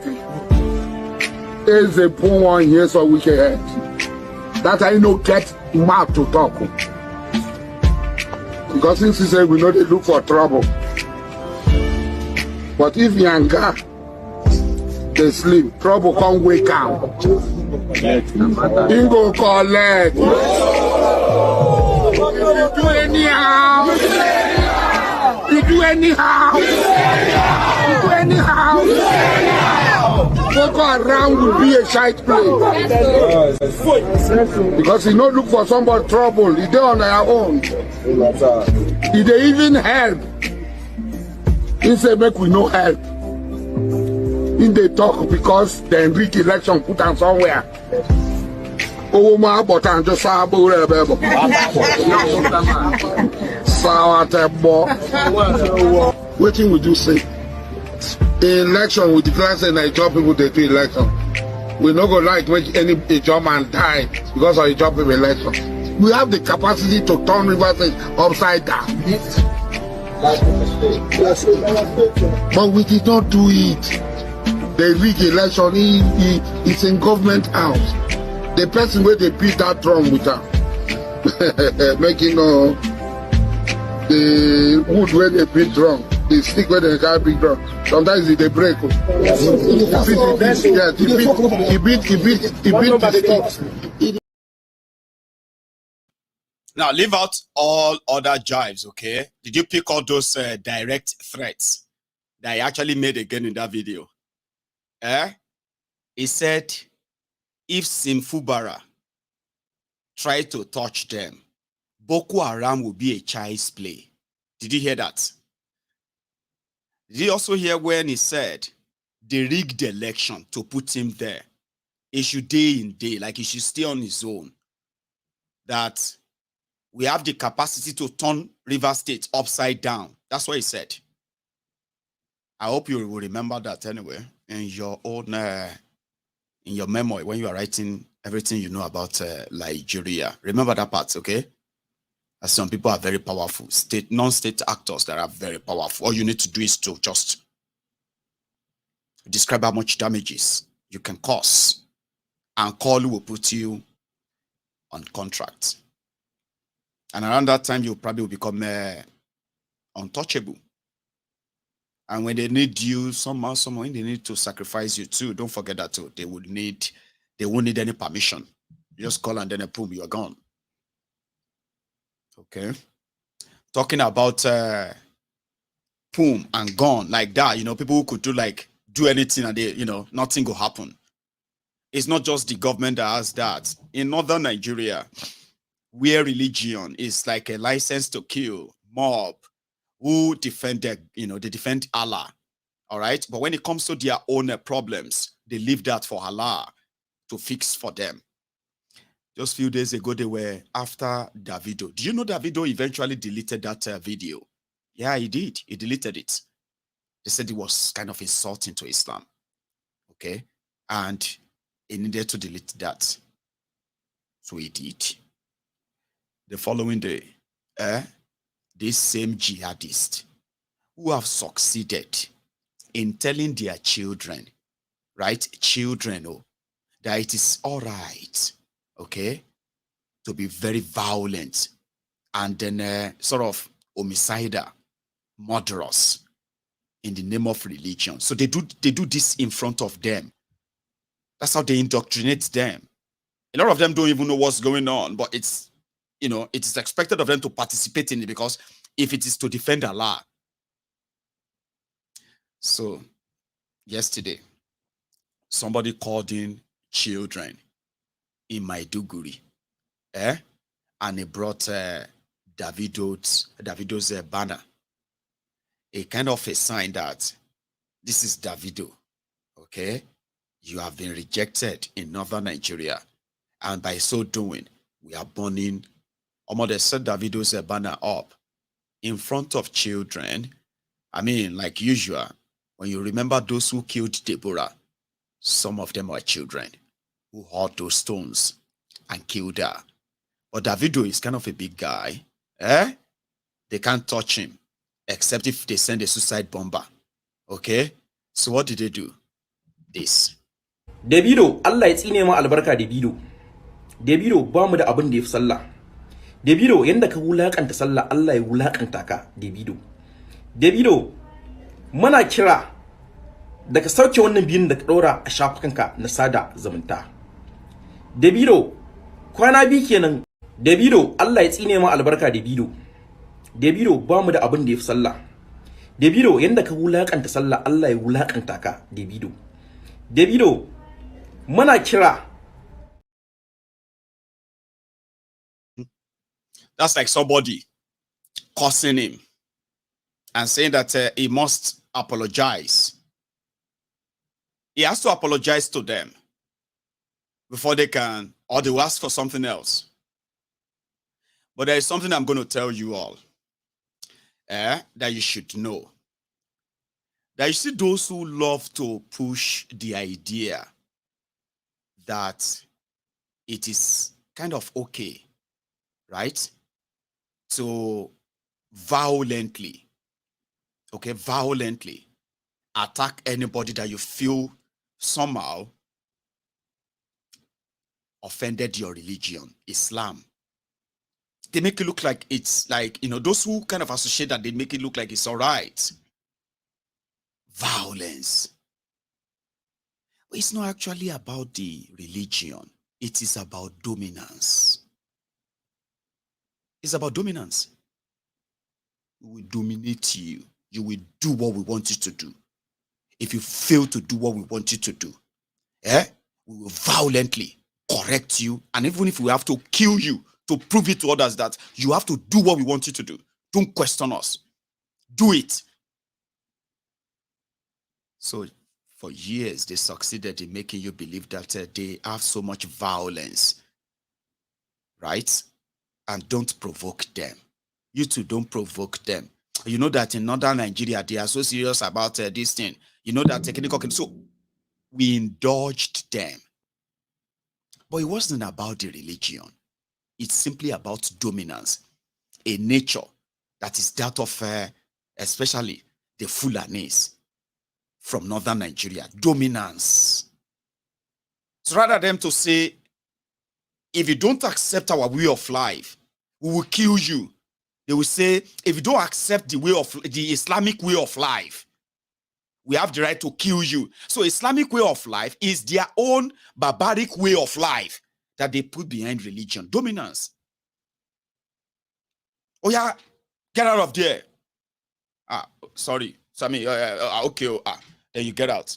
Come here. Who told you to stand there before? No, I thought I could. Oh yeah, say sorry for standing there. Say sorry. Say, but I've left the place now. I've left the place. What do you mean you have left the place? Do you want me to attack you? Do you want me to punch you? I said, say sorry. Then because you don't want the violence, you say, okay, sorry. Sorry. Say, come back here. That's not how to say sorry. You have to say the sorry and kneel down. Say, oh yeah, sorry, kneel down. And you're like, no. Oh, you want me to attack you? So are you trying, you know what I mean? Like violence all the time. Dominance. You know what I mean? It's not about that Islamic core view. These guys have that as their way. But they've made you believe that it is the Islamic way. Right? See, I know be Arab. Whatever you know about Islam with the Arabs and every other thing you know, you've seen that. I am talking about Nigeria now. I know be Arab. If one weary is going to unleash terror on me because of his way of life that is also associating with the Arab way of life, and they call it a religion, I will have to treat him as a proper African like myself there, not as an Arab with his religion. Do you understand that? Because I know behind all those Allahu Akbar, that these murderers are saying is dominance of, when I say this, you obey. Because if you disobey, you are disobeying Islam. You are disobeying Muhammad. You are disobeying Allah. What the hell? You should begin to see through that. Dominance. A lot of people are saying that Davido is going to apologize. Davido is also the trust fund child. You know that? Davido is a trust fund baby. So which means, for the sake of the survival of the establishment, if he has to say sorry to them, he will come back and the rest of you, you shouldn't say sorry. Don't ever say sorry. If they want him to go and say sorry, he will go and say the sorry again. You know, it may not be him, but as a trust fund, what have you, no, he's a big boy. Oh. He has his money too as well, but he's also a trust fund guy. So which means there are some certain elite privilege or privileges that he has known himself, which means his own word is not completely my own word and your word. Let's be fair. So he deleted the video. Then they started burning his image in Maiduguri. Can we all be honest? She Islam allow you to be listening to, if that your Islam is that of them in northern Nigeria, the one that is Sharia this, Sharia that. She, let us be honest. She, your Sharia allow you to download Wizkid music. Your Sharia allow you to download all of these songs. See, are you not mad like this? So suddenly you join the mob. Is attacking our Kiniko. Now, so one madman, one of them, one mad. You remember that one that came out and said, those they kidnapped on Kaduna Abuja train last year, that his brother was one of them. After attacking the Igbos, calling them cows, that cows are more valuable, cows have more rights in Nigeria than Igbos, and all those nonsense he kind of, he posted on social media. This guy came back and said, they kidnapped his brother was one of those people being beaten by those terrorists last year. So people should please help him. And so some of these guys, Igbos, everybody, obedient, all of them started putting money together. They gave this guy money. A lot of people were coming, let us be human. We are all, don't look into everything he said. Let us, maybe he has repented. When he collected the money. This one didn't take long. 2 weeks after that, he bought himself another car. He bought himself a car. When people now started saying that, where's that your brother? What is even that your brother's name? What is his image? Blah, blah, blah, blah, blah. He started saying, man, look at all this Igbos, this. He went back on them full time. A lot of them who gave him money. They started feeling like, They started feeling so foolish or stupid, to the point that some of them have to come out and say, I only gave him money because I knew that he needed it. I knew that he's a hurry. As a Benny, just hug your loss. You have been scammed by an almajiri that can use almajiri with a smartphone. That's what happened. He scammed all of them. They gave him money. And the way they will come out and tell you. So he came out one day and he said, man, Astagfirullah. He mistakenly watched 4-minute porn video on Twitter. He's on Twitter and somebody uploaded 4-minute video, okay, of porn where people are kind of shagging, right? So this weary stood there, watch it for 4 minutes to the end, and then he picked up that same phone and he said, God will punish whoever posted that online, that he just mistakenly. These are the horrible people. So you get that Sharia will not make them actually fight poverty, fight those who have made them poor. But Davido's song, what is Davido's song they do for their phone? Even me, I don't get Davido's song. I don't get Whiskey. I don't get all these songs. Now, and all these things. I don't even download. I just go online and listen when I want to listen to music. So these Sharia people, they have all of these songs, Abi. That's why they got mad. And that's the country we are sharing with. That's the kind of people we are sharing a country with, Abi. And like that woman said, we are everybody got here, go queen self. Mommy, lost anywhere. Brace up. Koye. Gbogbo Nàìjíríà, ọmọ Nàìjíríà káàárọ̀ o. Ṣé dáadáa la jí o. A kú ọjọ́ òní o. Ẹ jọ̀ọ́ o. Kí ló ń ṣẹlẹ̀ nínú ìjọba yìí o? Kí ló ń ṣẹlẹ̀ o? Ara ni wá, ebi ń pa wá o. Owó epo kò ṣe ká lè jáde mọ́, gbogbo wa ti fẹ́ di handicap sínú ilé o. Àwọn òṣìṣẹ́ ìjọba tó ń lọ bí iṣẹ́ ń jọ Monday Friday náà ń wọlé, kò sépo, kò sọ́nà, kò sí nǹkan kan, kò sí ná.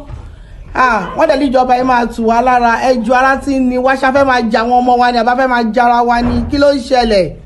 Kí ló ń ṣẹlẹ̀? Epo rice as at now rice ti 39,000 naira. Spag ò ṣe é fọwọ́ kàn. Gàrí ò ṣe é ra. Ẹjọ́ o, ẹjọ́ ẹ ṣàánú wa o. Ẹ ṣàánú wa ìjọba Nàìjíríà, ẹ ṣàánú wa, ebi ń pa wá, ìyà tí ń jẹ wá, ara ni wá, ara ni wá.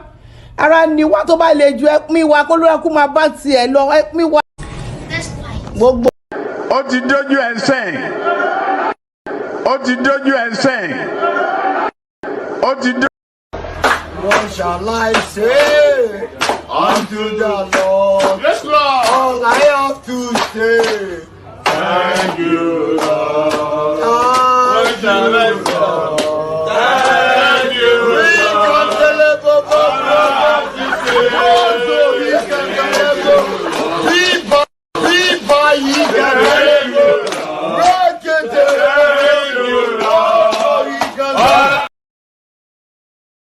Says, thank you, Lord. I have taken a lot of time. I was going to share something else with you, and that is the Yoruba Union update, but let me take calls. So I'm going to take calls when I come back now, all right? But I'm going to go make myself another cup of tea. But I have something I want to say quickly before we get to that part, all right? A lot of you watching Mayegun, especially those who have been very much regulars. I mean, like regular people on Mayegun's Diary Political. You will realize that, or you will remember that I am just like a one-man mopo here with all different things, many devices connected, working together through, through a streaming, software, which then share that to all of you, right?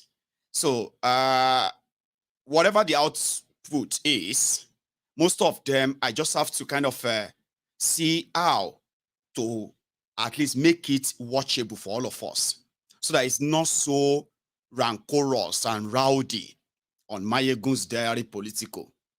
The other part is when people call into Mayegun's Diary Political, you are calling through either WhatsApp or the direct call as of lately, yeah? And I have told us many times, so many times for those who have had us overlapping conversation, I came back here to explain to you that if you are calling me, I don't know, people call me from all parts of the world. Sometimes some people will call, the line will be very clear. When I say something, they hear me right away. There are some other connections that when I say something or they say something, there is always kind of a delays. Now, in most cases, on Mayegun's Diary Political, my program is meant to be interactive. All right? Interactive in the sense that when you call in and you make your contribution, to make it more interesting, I may throw in something in it, make the conversation more broadened. Now, not all the callers always grasp that. But you see that part where it will sound like I am speaking over people. These are things that are completely out of my control. And in most cases, I will just be like, you know what? I think I'm sensing that there is a delay in our voices. So I'm just gonna, keep quiet for now and observe. Okay? So all of these are my own efforts in trying to present to us an interesting night where it's not expected to be perfect. Sometimes I run into a problem of audio too. And I will be here trying to figure it out, like, what should I do? What should I do? Oh my God, what should I get? And all that. You know what I mean? I have to do that all by myself. So it's not expected to be perfect. Okay? So last night, somebody sent me a message. You know, one thing is this. There is a part where people will call in and advise me openly or privately. And the intention is mostly like, oh, I observed this. Did you observe this? Check this out. And I always appreciate such intention and such advices and, kind of a bit of, clarion call kind of. Sure you get. But this individual sent me a message. And in his message, he observed that overlapping voices during the phone conversation. And he said that I should look into it. Okay? Then the second paragraph of his text message, it was like, it is a bad habit that you can stop. Okay? You just need to let your callers talk. It is so rude of you to be speaking over them. What? Like, what the hell? This is, I got the message, I was like, I dropped the phone. Then I went back to it, I was like, who the hell is this? And as usual, I responded. In that response, I explained what I just told you, why that happens and all that. It's not perfect, but we can always manage it and all that. But I said, but you were not messaging me because you wanted me to fix that. You have already judged me. I am very rude. And I have a very bad habit, speaking over my callers on my own program, on my own platform, where I am the anchor. I can decide if I want to speak over. You shouldn't just call in if you don't feel that, Abi. Like, I was like, you are a judgmental cunt. And somebody like you should never message me again, ever in your life. Then I blocked him. See, I'm saying this to all of you, okay? You don't owe me anything to be here, all right? I appreciate you, all of you. But there are some other things you need to also put into consideration, all right? Don't come at me, all right? Don't. I have passed the stage of those jibers. I have passed the stage of those of you who kind of make yourself feel like, you can. I am somebody that you have to watch what you say to me. Seriously. Even advice can turn to something else. For example, I'm talking and somebody says, "Oh my, move on, Jare, move on." Over shori brukuni. Ibola John move on too.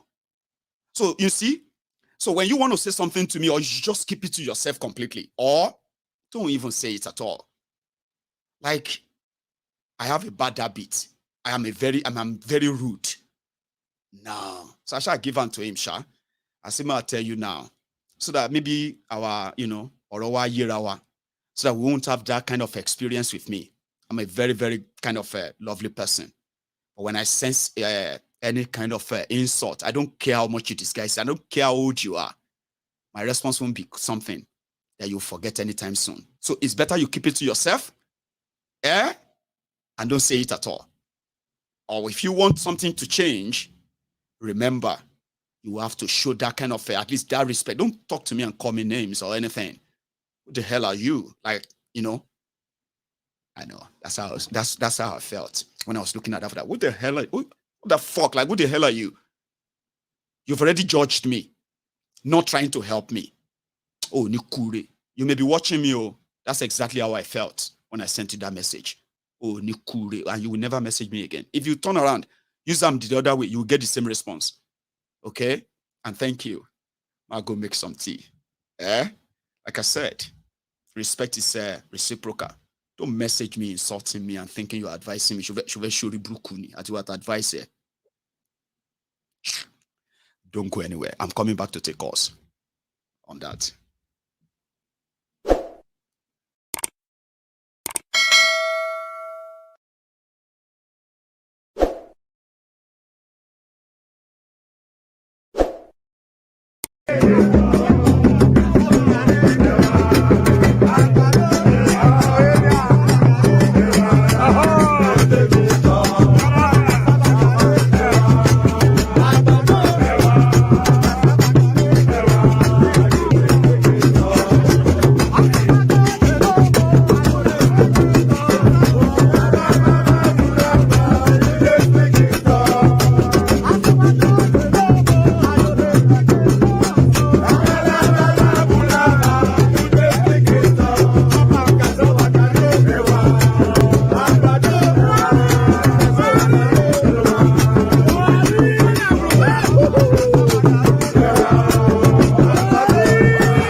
Gari, I have a call out. I don't know if they are still there. They must be the most patient person in this world right now. Hello there. Hello, my good general, my GO. Well, you are amazing, fantastic, awesome. You're a godsend to us to liberate us. Thanks, man. I have a 4 bullet point to make. First thing, from all the things you said, so I just put a little note on them. Please. Let me start with Emefiole. It's under any circumstances to say that we are Emefiole suspension that we are not expecting it. That means we are naive, or we are more naive than the Mr. Emefiole himself. What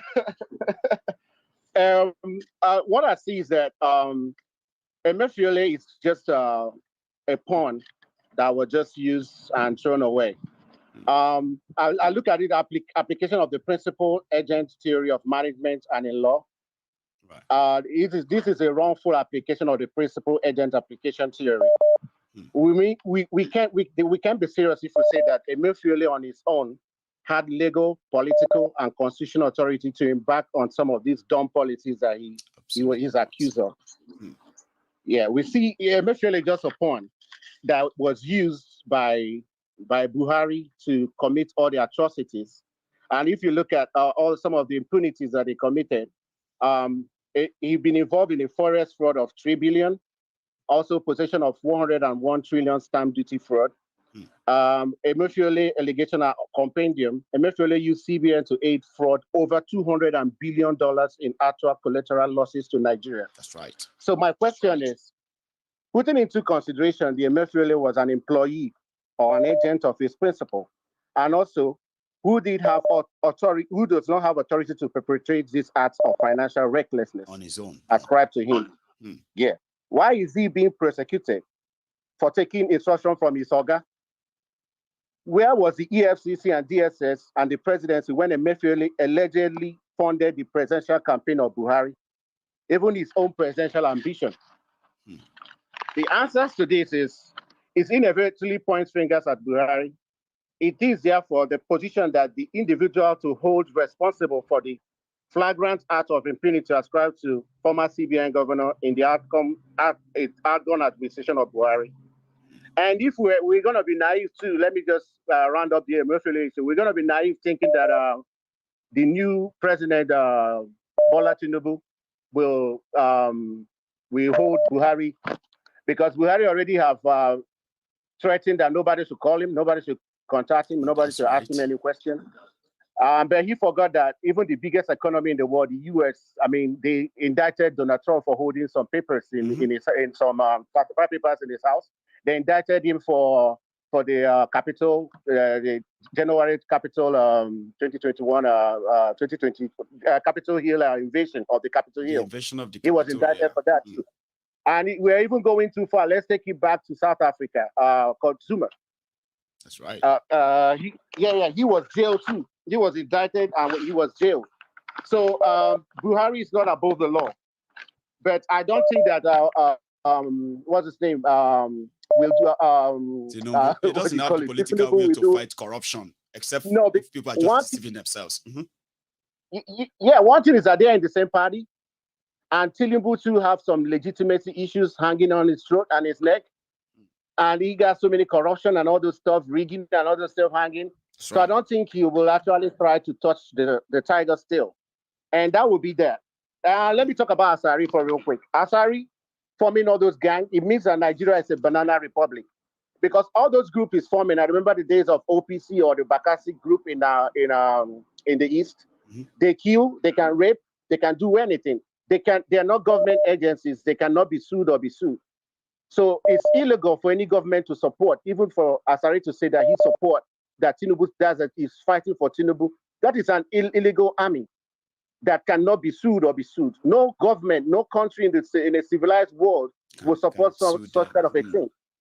Yeah, because they can rape a woman and get those guys with their army and guns. They can rape a woman. You can sue them. They can kill somebody. You can do nothing. It's illegal. Then again, I go to the Dangote thing. I remember in 1957, Ahmadu Bello, he said, "We, the people of the North, will continue our stated intention to conquer the South and dip the Quran into the Atlantic Ocean after the British leave our shores." That's 1957.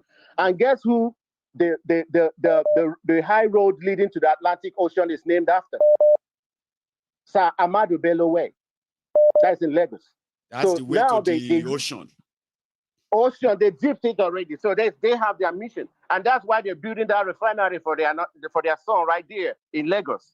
So it's their mission. They're still on that train. They're still fighting on that train. And now finally what I would say is, on the Davido issue before I round up. Yes, please. Africa and South America are the two, they are the most religious continents on earth.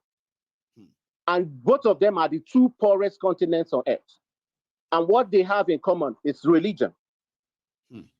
And Africa and South America are the only continents that worship their slave masters' gods. If you look at it, the Arabs enslaved the Europeans first. Then the Europeans now enslave the Arabs. Then they now learned how Arabs enslaved Africans. And they use that same tactics. What is that same tactics? Religion. Arabs used more Islam to conquer the North in 1802. Then the Westerners used Christianity to enslave us. And what we're doing now is the religion, like Majafashik said, religion now politics. Not all people know all the tricks. Religion is politics. A lot of them are Pharisees. Some claim they are Muslims, some claim they are Juju Sabbats, but all of them are politics. So they use it to enslave our mind. They use it to enslave our mind. I remember when I started doing my research in public health and I started looking into religion, I started crying. Look at China. Chinese are atheist country. They remove about 1.38 million people out of poverty every year. They don't use religion to do that. Rwanda banned religion, and look at Rwanda today. So we being religious is not a key to our progress. Religion is something of the mind. Thank you so much. Mayego, thank you so much. I love you, and I encourage you. You're doing a wonderful always, job. yeah. Thank you very much for always being around as well. These are the people who make the conversation more interesting when they start adding their own perspective to the whole, it makes it broaden, and it kind of make it interesting for everybody sharing their evening with us. I have a caller again. Hello. Hello, my good general. Oh, Prince JJ Man. You're back. Baba. I salute Baba. Thank you so much. You have done it again tonight. In the heart. Never a dull moment, like at all. I bet my people make a share. Always before I come on to your program, I make sure I share at least not less than 5 people, 5 groups that I belong to. That's what I do all the time. And I also encourage my people. Share to groups and the individual. Groups, very important. They can easily spread it. This message needs to go far. That's what we want until our mind, the mental slavery of our people are liberated. My good general, you see, Emefiole matter. If they want to tell us the truth that they are probing Emefiole, they should first of all go and arrest Buhari. That's right. Without arresting Buhari, they are deceiving themselves. You see all this one they are doing in the court. They are just acting a Hollywood movie. Drama. That's what they are doing with prison warder and the DSS. All those things is acting. My good general.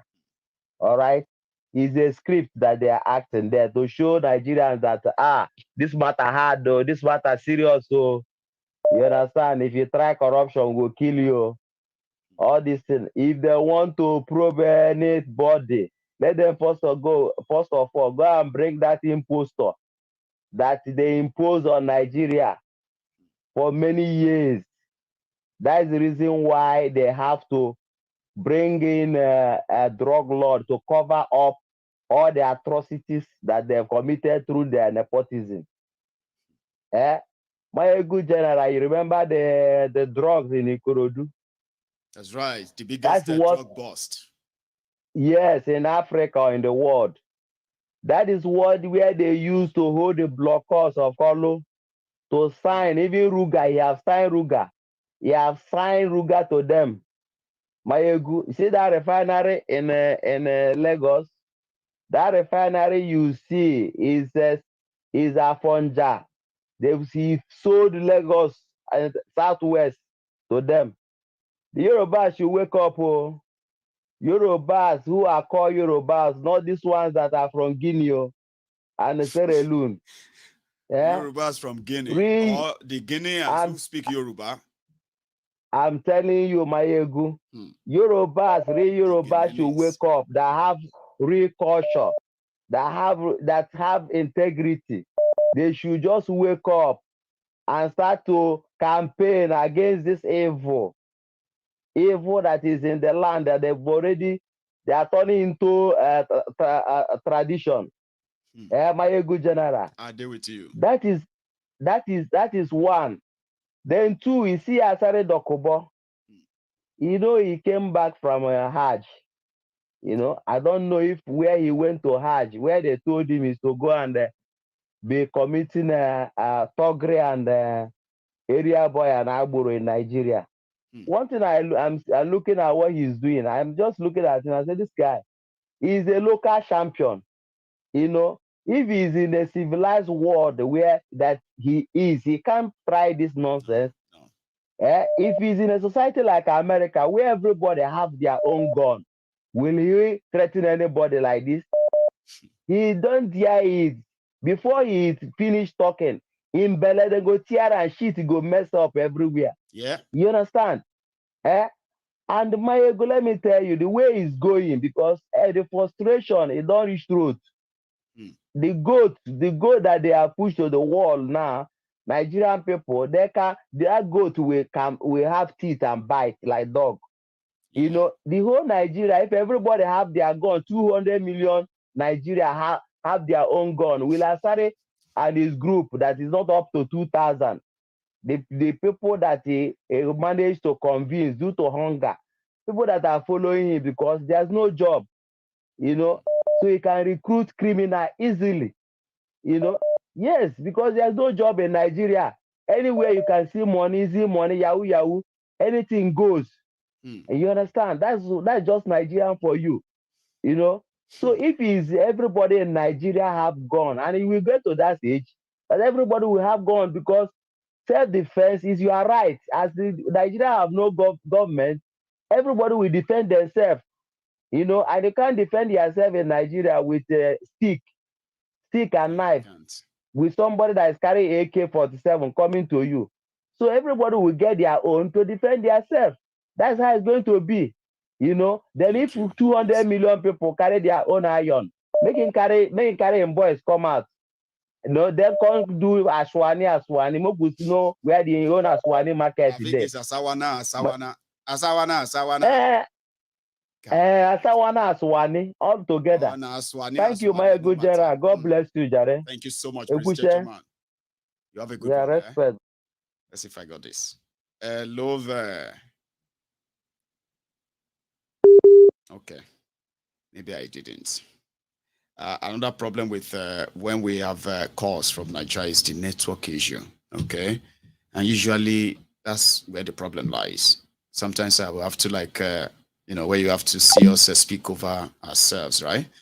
Because you say something, it takes about 5 seconds before they even hear you, and they start talking. And then where they are talking, they will hear that you said something about 5 seconds ago in the middle of their own conversation. So they will be like, So that's something I suffer from here a lot. The connections. And I bet this is from Nigeria. Hello there. Hello, Mayego. Good evening. Good evening, sir. How are you? I'm good today. How are you too? I'm very well. Thank you. Where are you calling from, sir? Thank you. All right. I'm calling from the nation capital of Nigeria. You are calling from Abuja. Okay. So, everybody can hear you, sir. Please.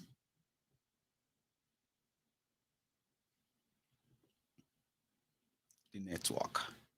Thank you so much for you. Thank you so much for your site analysis. Thank you so much for your. Thank you.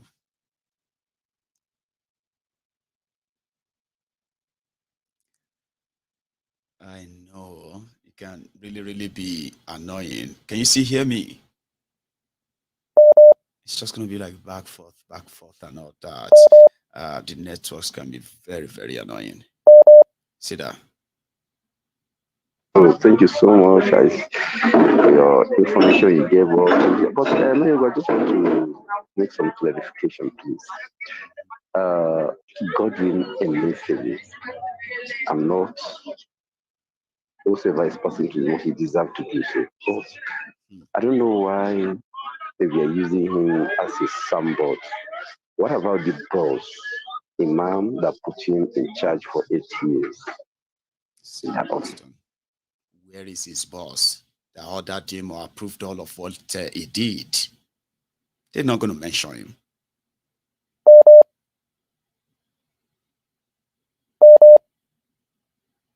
There we go.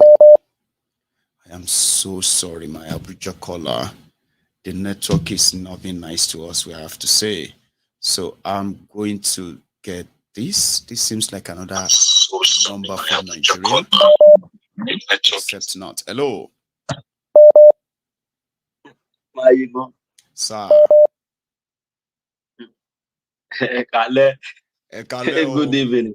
How are you, sir? Brother. Sir. Let me say, you really try. JJ. No, sorry, surrender. And so, JJ ni. JJ.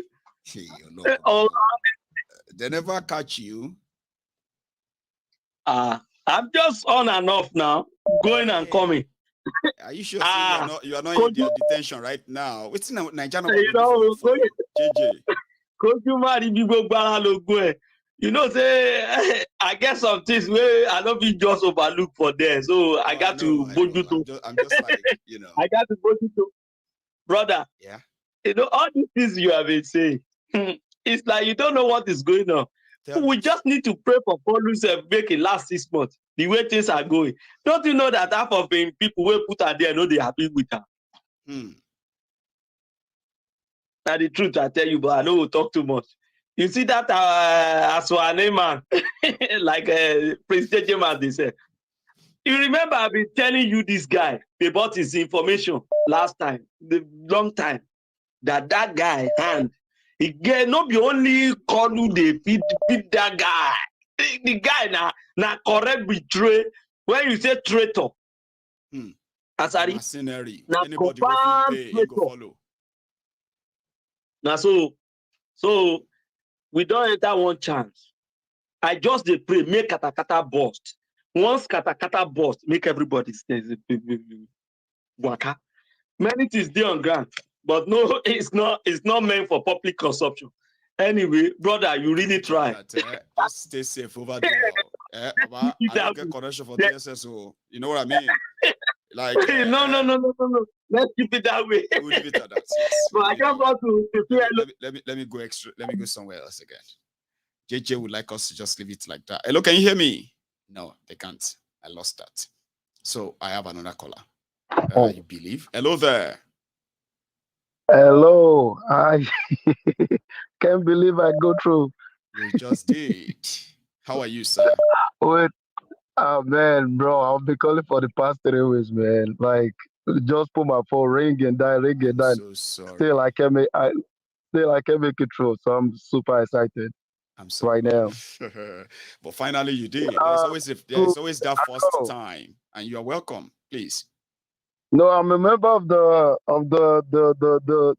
temple, so I've been on your phone. I've called. Okay, you've just not been able to get through in the. Oh, I get that now.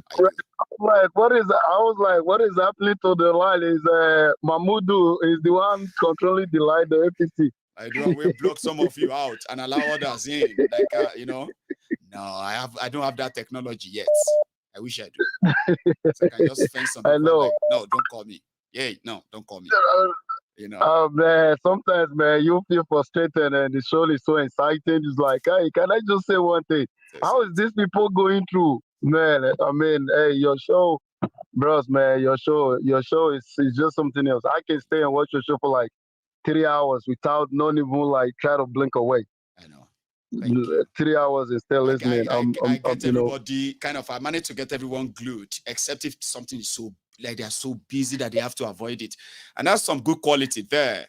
You know, spending quality time with everyone of ourselves. This is the funny thing. Feel like it's worthless, Jared. I'll stop wasting my time. So thank you. You know, the funny thing is this: regardless, you come online like almost every day.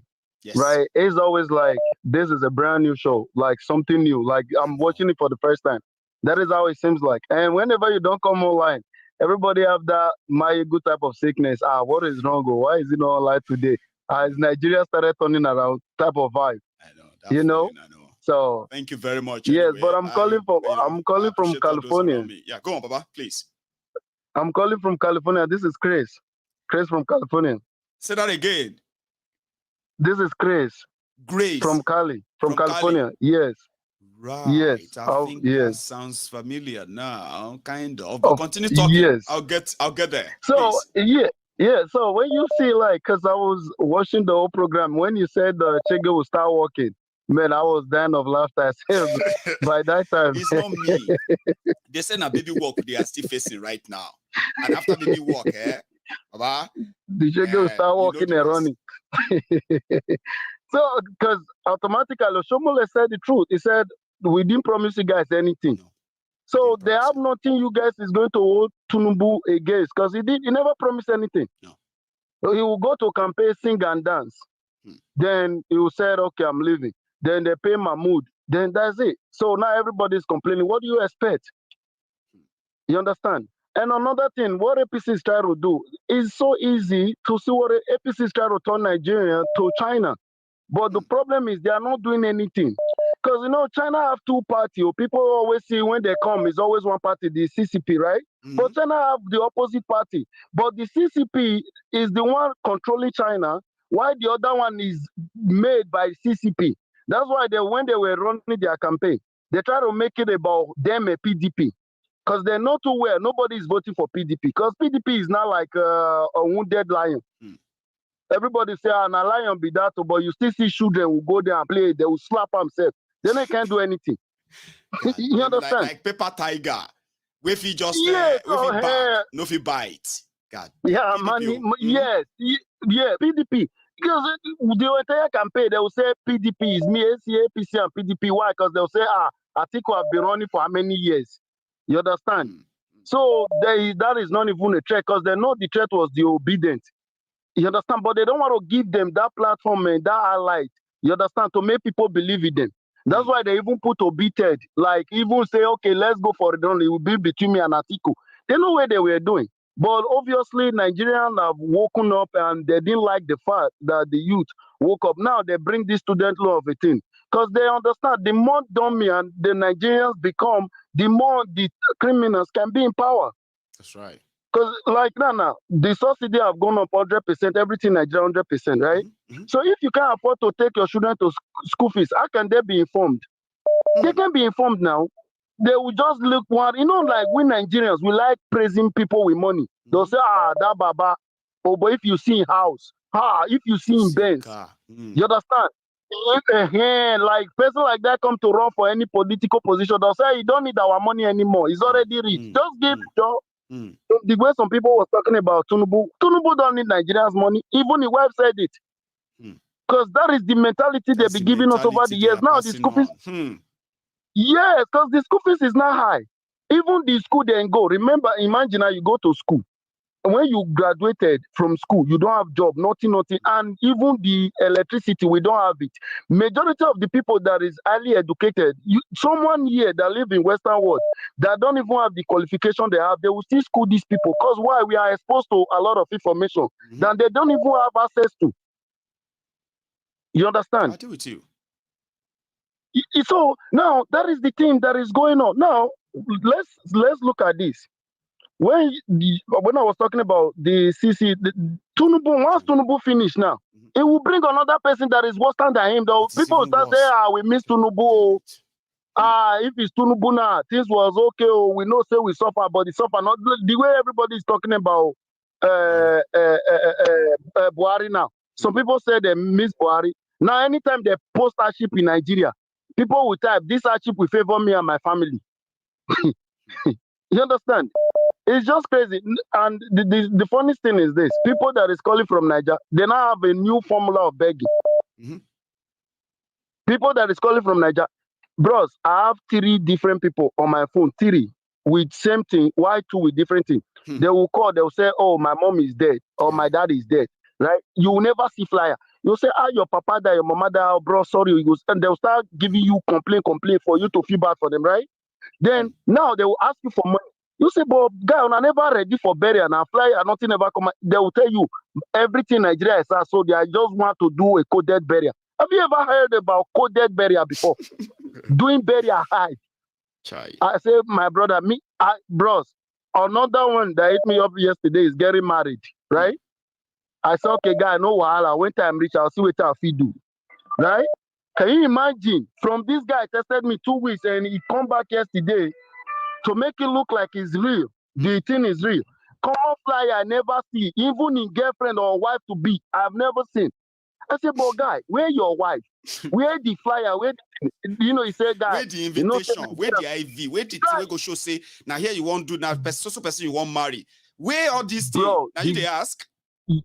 Now, they said, the situation in Nigeria now, they'll start complaining. And this was the same thing. Yes, now say coded wedding, coded burial, everything now coded. I said, my brother, I don't get money for anything when you want hide do. Guy, kukuma hide do. I'm like, say, sabi me as well. You understand? And Baba, these were the same, and these people live in Lagos. So these were the same people that I was talking about this Tinubu of a guy. We don't trust him. Go vote for B. They was telling me, Tinubu is a political genius. Once Tinubu enter presidency now, dude, I swear to God, all these people were telling me. All these people were telling me. I say, but even the case in court, these people use math to. I say, like me, we be obedient to. How come we when they informative down and when they say na social media you they follow now, but now the real ground the thing they. Now the real ground when the thing they now they enjoy and now I call they disturb us when they for social media. Now I say, follow your real ground though. We when they social media, more let us be. Just leave us for here. More they see the social media president, mean they motivate us. So go meet your the grand running president. Mean go sort you.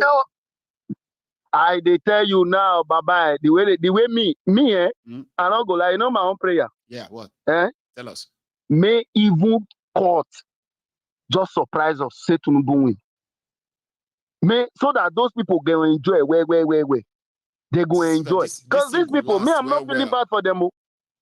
I'm not. By the time that shake start walking and running, now that place I be they wait for.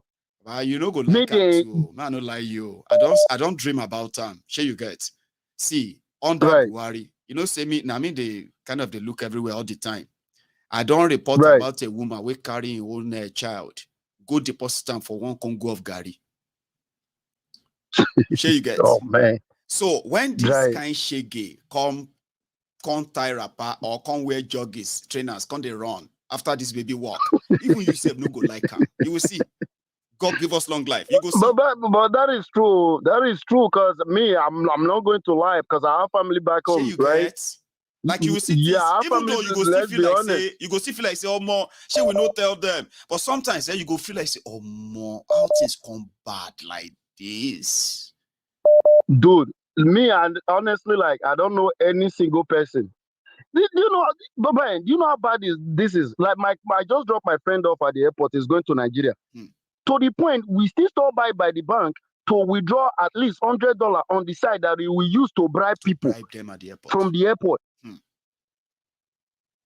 Because my own experience when I went to Nigeria, it was crazy, bro. I told my guy, I said, guy, listen, at the airport, if you want to bribe, you will bribe with all your money, all the things you bring. You have to nail out to excuse your face and be very mean and rude.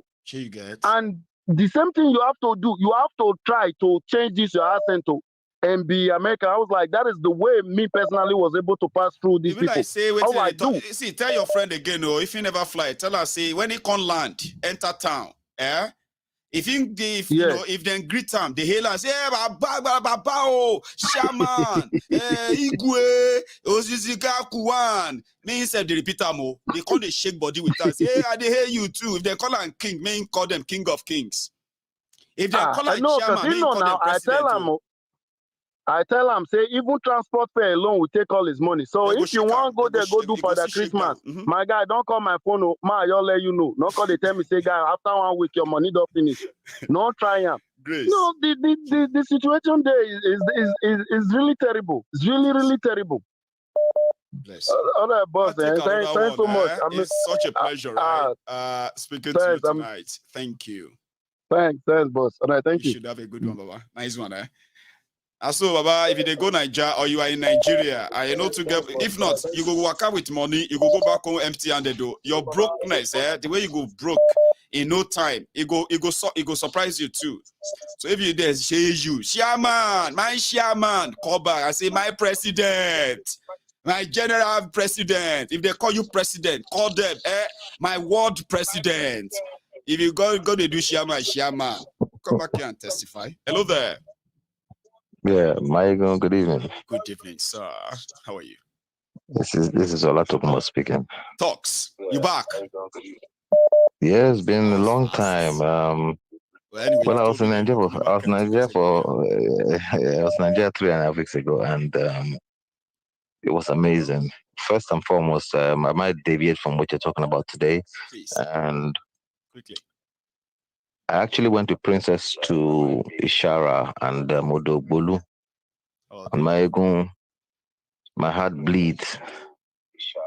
Did you see all Did you see all those towns? Did you see the people? I did. When I went to the schools, I had 2 places that I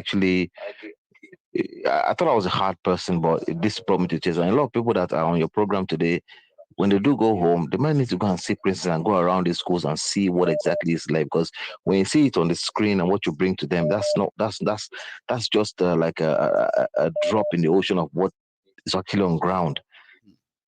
And I saw it for the first time. Now, let me give you one scenario. There was a little girl in Ishara, school 2, that we went to. Maybe her foot was like a size 1. She was putting like a size 4 white trainers on.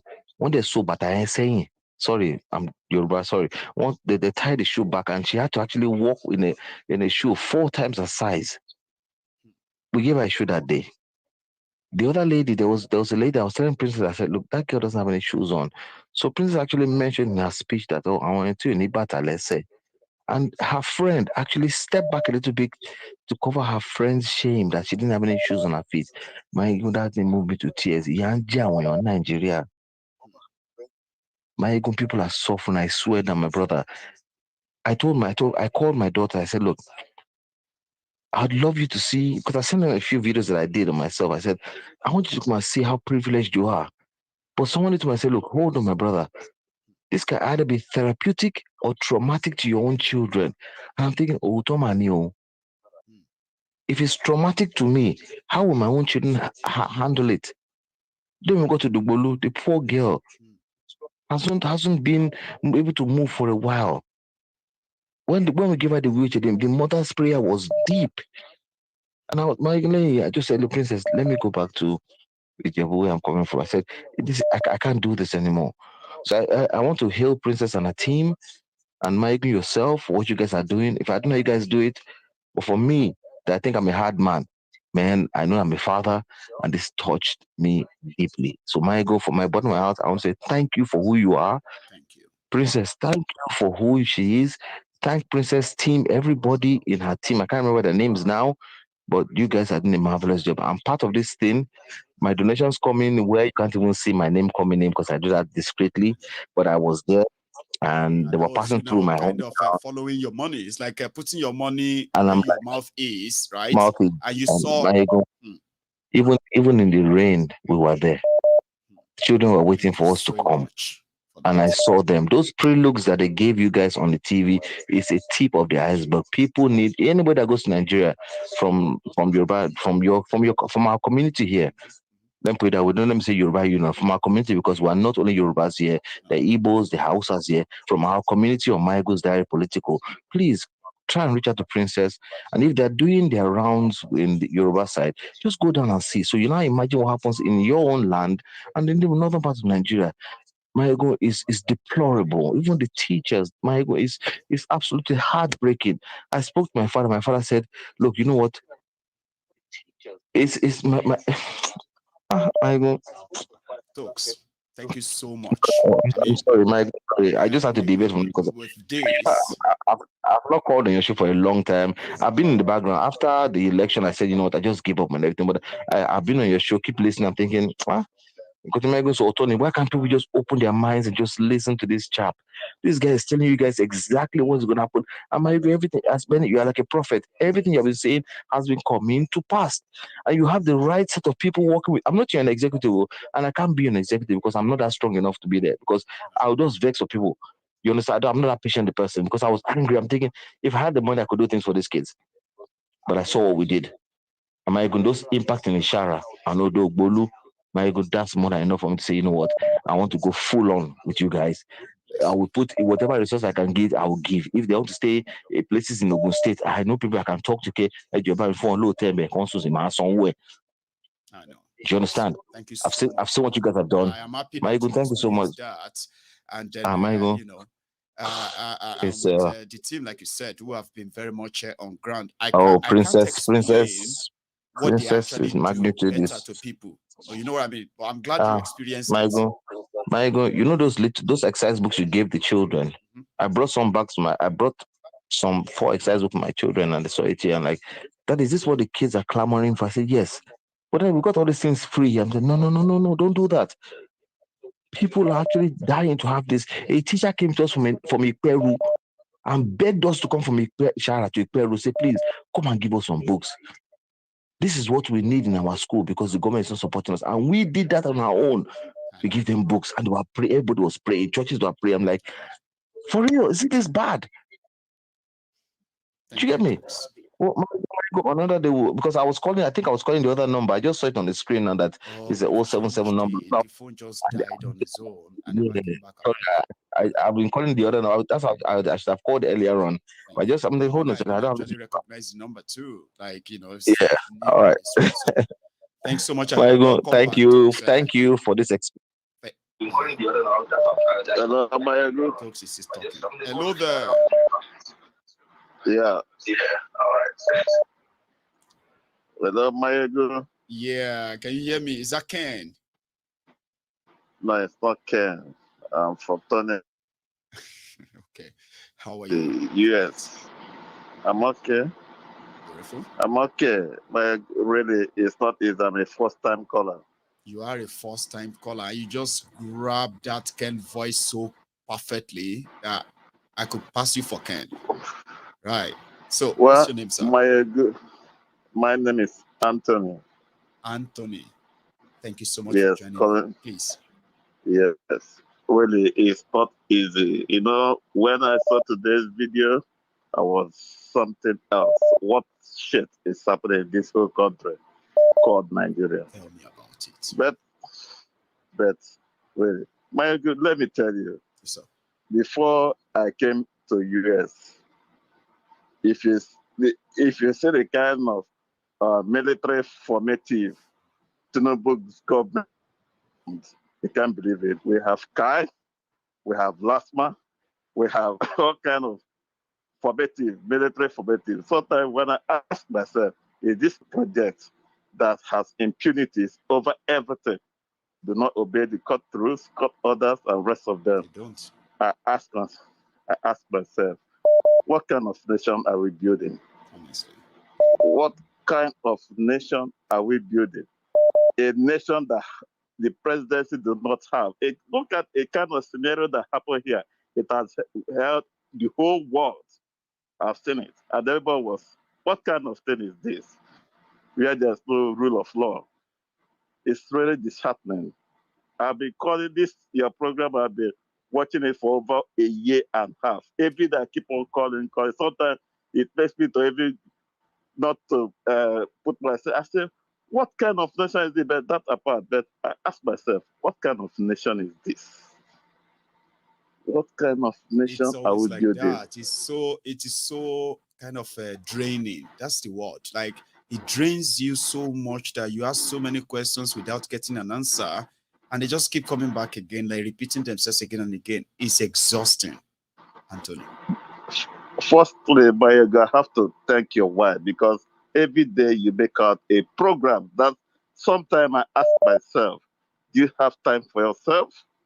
But first of all, I have to thank your family for it, you know, and people have been so, so generous to me as well, that I just feel like I'm not I've been an advocate. Of course, but I've been an advocate of a good governance. But really, I don't know. In less than 2 months, in less than 2 months, this kind of scenario is playing out. What kind of legacies are we showing our children? What kind of legacy are we showing to the international community? What kind of legacies are we telling ourselves? What kind of things, what kind of pride do we boost? Maybe you'll be going or somebody asks you, where are you from? How can you tell him you're from Nigeria? Because sometimes you say, well, Africa. You want to omit some parts. It's really disheartening. It's a really big slap, a big shame on our side. Really, it's very messy. I don't know, really. Every day, people will be asking you of money. Ask everybody in diaspora, please. The other guy said coded burial, coded wedding, coded everything, coded money. Everybody will be asking you every day. Ask everybody in diaspora. Some people now have a kind of not want everybody to know their phone number, but I don't know how they have access. Avoiding anything in Nigeria now, like even social media. Yes. Yeah, some of them are creating their social media handle because they can no longer cope with the level of messages they get. Because everybody will be asking you, please, my children, they have just sent them out from school. This will ask you, my landlord is about to throw up my things out there. This will ask you, we have a burial at hand, we don't even have money to do it. This will ask you, please, have a wedding. My brother, it's really a sham. So thank you, Mayago. First of all, I thank you for this. I'm a first-time caller. I'm a first-time caller. I've been trying every day, try. I say one day it will get. Look at it. Here you are. Yeah. But I think you have to study it. Some people know the trick. Okay, they don't stop. Yeah. You know why some people say I've been calling and they don't get through? Let me tell you something. A lot of you, once you try 2-3 times, then my ego is saying something or somebody saying something. You are like, no, I want to listen to this person. So you've dropped your phone, listening again. Then you're like, no, I want to call back. By that time, it may be like about 200 people trying at the same time. Just imagine that we have over 3,000 people, right? And you want to call in, it will take extra effort. But I'm glad I spoke to you tonight, okay? Thank you so much, Anthony. So that's a good one there.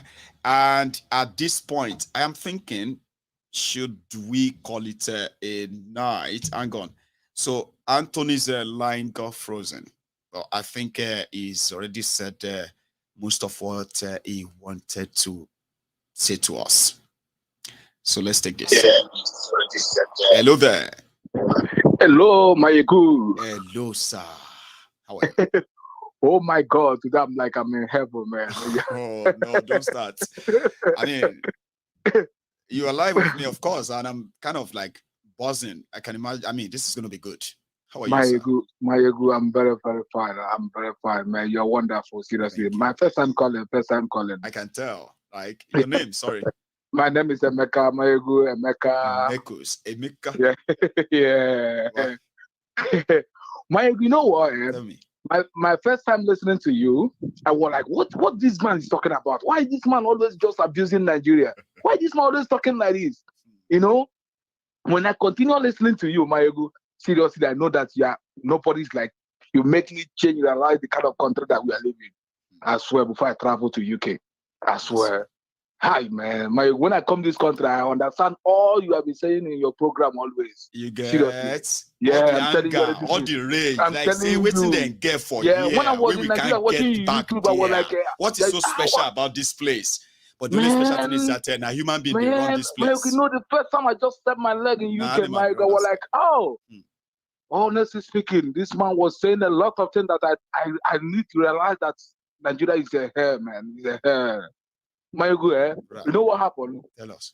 You're number one, seriously. I'm so much happy to talk to you. Seriously, you're number one. May God continue to bless you. Amen. You don't know, you have like someone when you say like if you when you are like talking, you are telling like if you want to hear, some of you are like some of you are talking about, man. You really changed me. I mean, like I've always told people, I said I don't expect people to do what I say. Just hear me out. Hear me out. Whatever information you hear from me, right? Once it's just by yourself, go process that. I'm confirming Igbo guy. I'm from Abia State. You understand? Nnamdi Kanu is from my state, but I don't believe in Biafra. But it's you that make me to believe in Biafra. Seriously. Bless you. I'm telling you this. When they are saying Biafra, I say, what is Biafra? But it's you that I'm listening. I believe in Biafra. I'm telling you honestly speaking. I'm telling you. Nnamdi Kanu is from my same state. You understand? I'm from Bende local government. Nnamdi Kanu is from Umuahia. You understand? The same yeah, but I don't believe in Biafra. I don't even know. I don't like to hear Biafra. But when I start listening to you, totally, I was like, it started making sense. Like that. Because I do tell people, I said, one thing is this. We need to understand the fact that if we have a chance to make choice, we must allow others to make their choice too. So if somebody says, I don't believe in Biafra, my job is, if somebody says, I don't believe in Yoruba nation, if I have a chance of talking to that person, my job is to give them reasons to actually believe in it. Just look at what happened today. Yes. Is it a country? Yeah. This thing that happened today, is it a country? Is it a country? It's not a country, man. Proud. It's not a country. Okay, I was like just thinking like this kind of thing happened to Emefiole. Okay, let us assume now the court declare Obi winner. Do you think that they will allow him to rule? Do you think that now they may try to stop him, but DSS are not respecting the rule of law. They say we are a democracy. DSS are not respecting the rule of law. Okay, is it Tinubu that will respect the rule of law? Yeah, this is not country, man. This is not country. This Nigeria is not country anymore. Seriously, it's not country. You know what? May God continue to bless you, brother. So seriously. Much, okay? Whenever I listen to you, immediately it's 8 o'clock. Man, I was like, oh, this man. No, my ego so starts. I know. Thank you. I mean, I put a lot. One thing is that I put a lot into the program, and I'm so happy that a lot of people actually they have become so used to it. So the standard is like this, And I promise I will never make it lower. Trust. Seriously. Immediately I can close work 10 o'clock, but immediately it's 8 o'clock, I will just listen. Only thing, all I'm doing at 2 hours, I don't know. All my mind is in my ego. Bless you.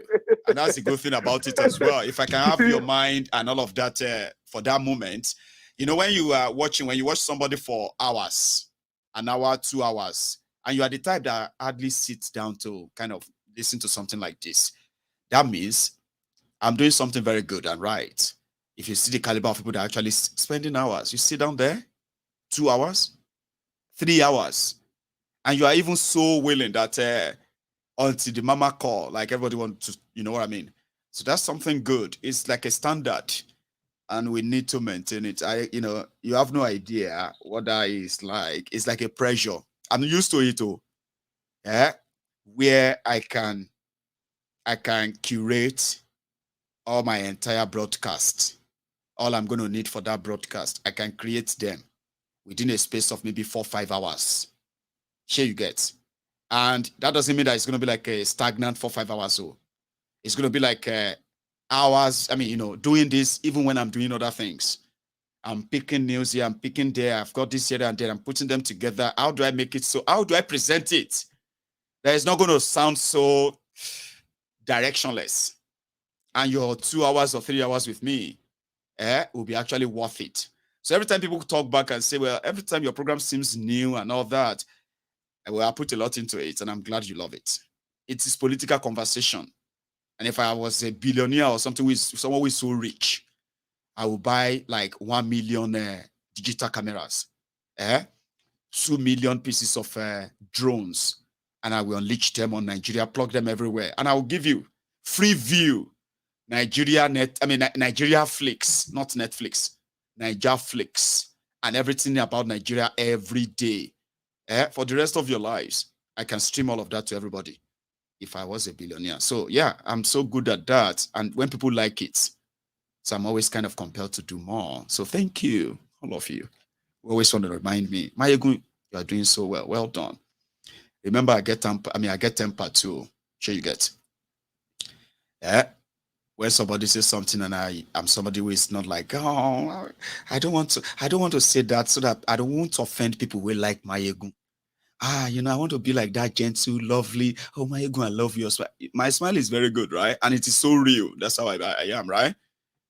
But my other side, when I'm like, when I want to tell people like the way I feel, around that time, I throw away all this home training, all this smile and everything. I'll be like, man, I've never seen you so angry before.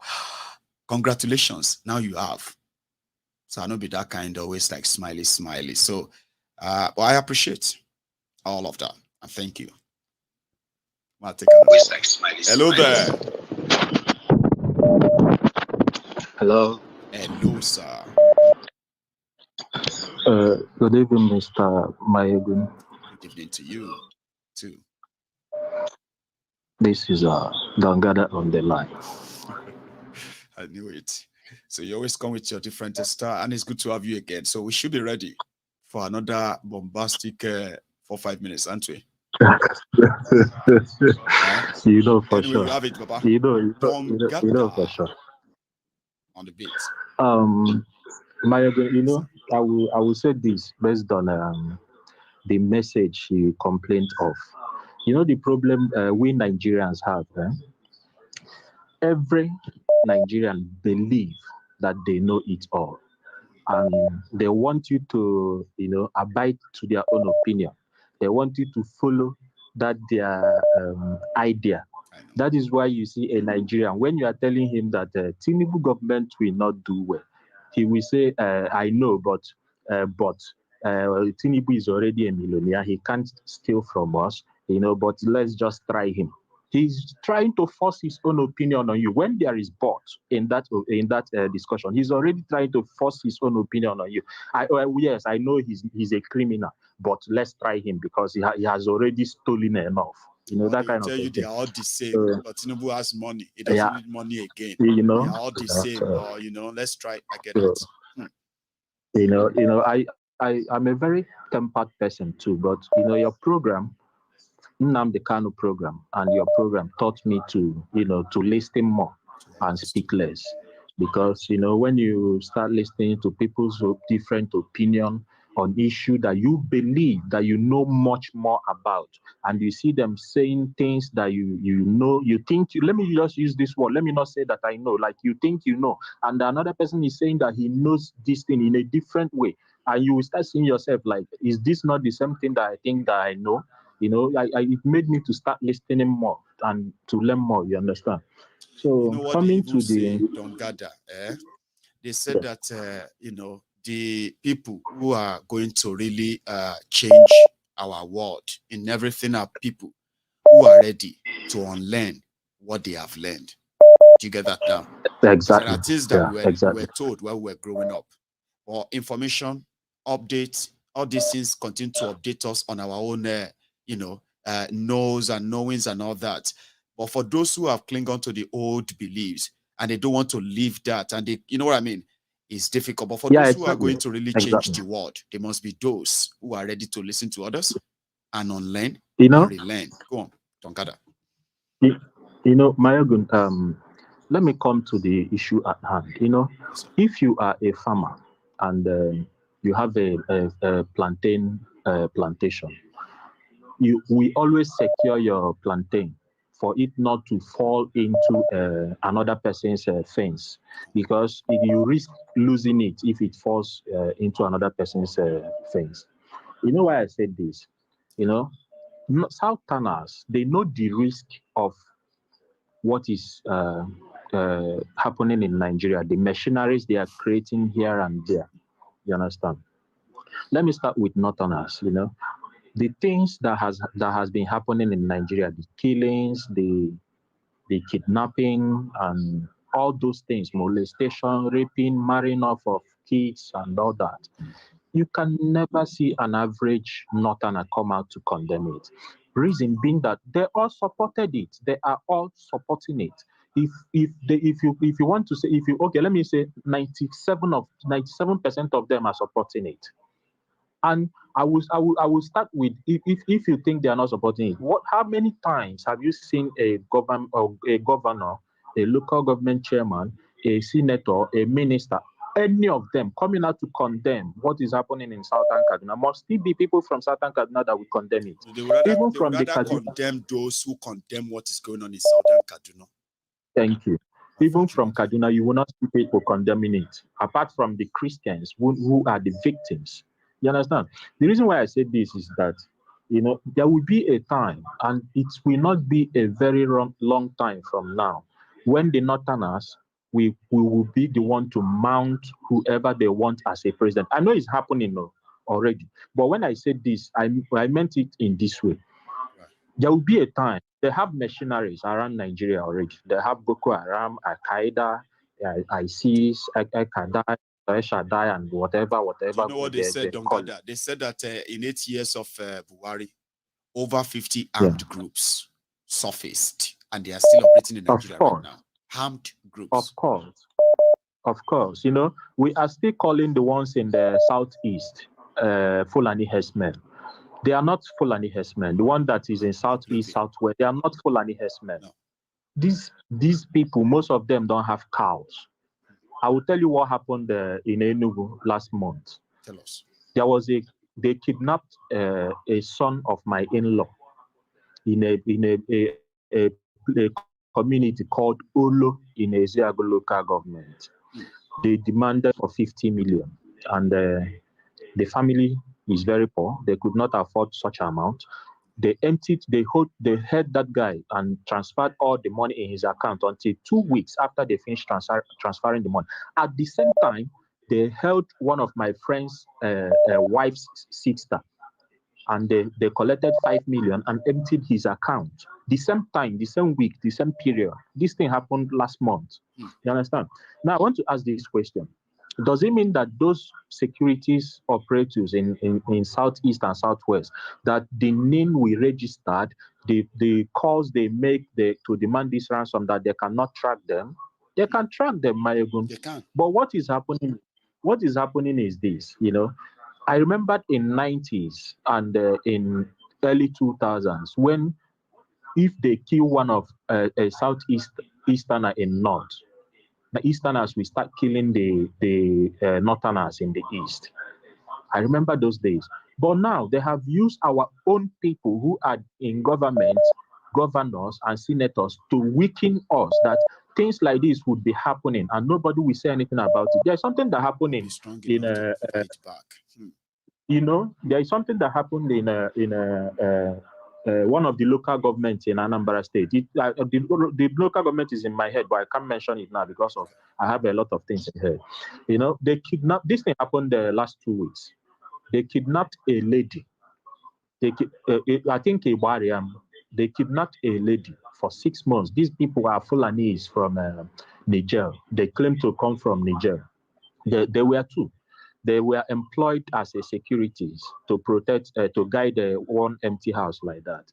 They kidnapped this lady for 6 months. They were raping this lady day, morning, and night. You know, they impregnated this lady. They gave her some substance, local medicine. They took her inside the bush. This baby, how am I going to say it? Like, shit the baby out, like.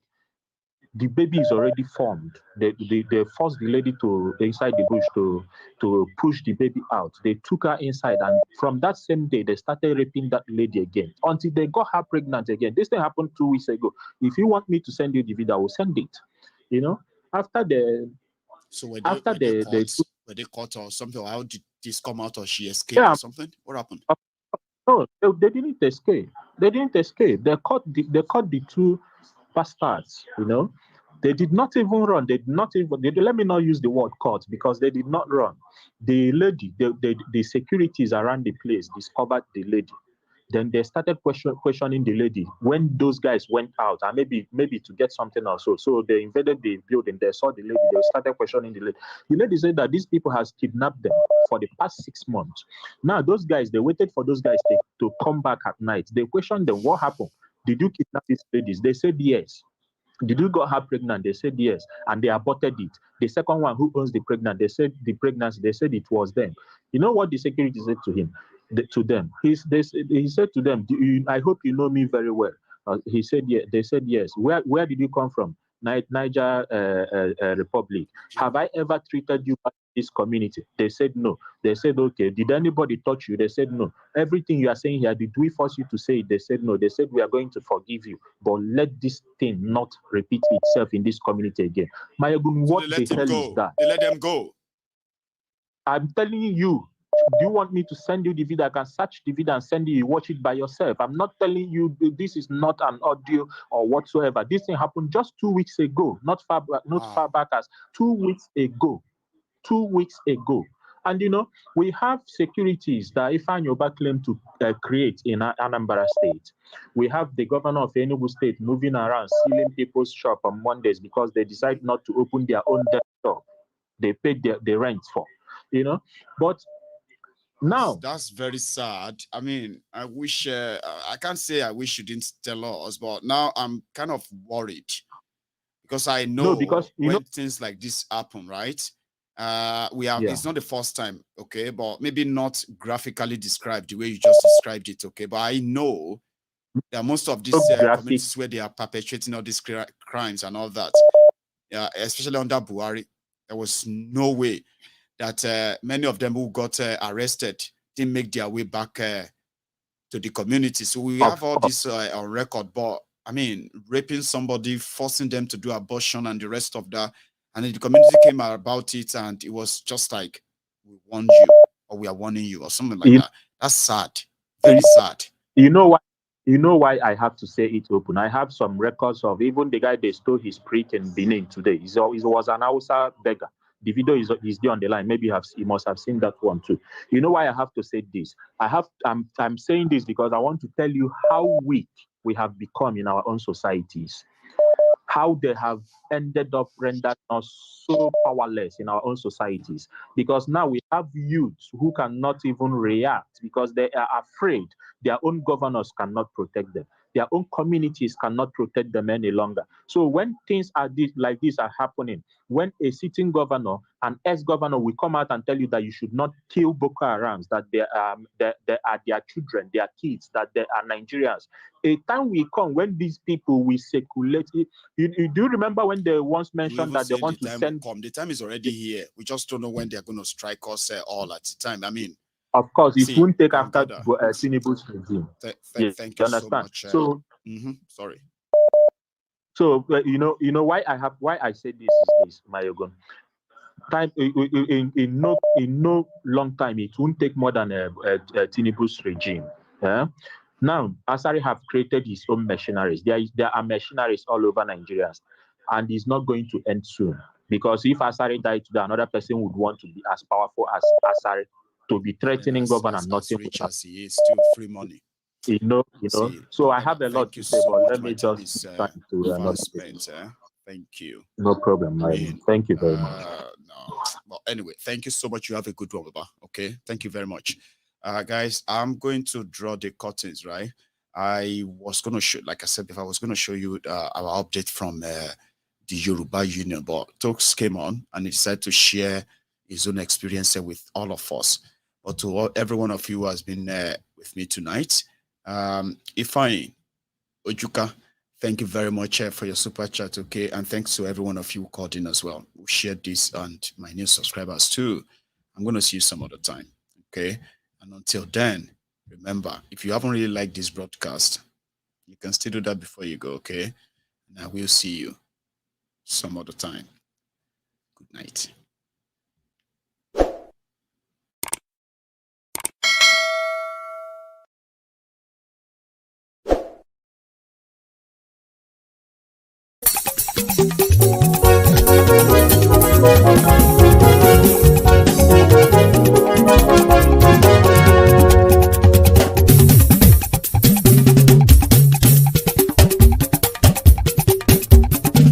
Mayegun làwa mọ̀ la mọ̀ tó dòdòdò. Mayegun Diary Nayibi #1. Mayegun làwa mọ̀ la mọ̀ tó dòdòdò. Mayegun Diary Nayibi #1.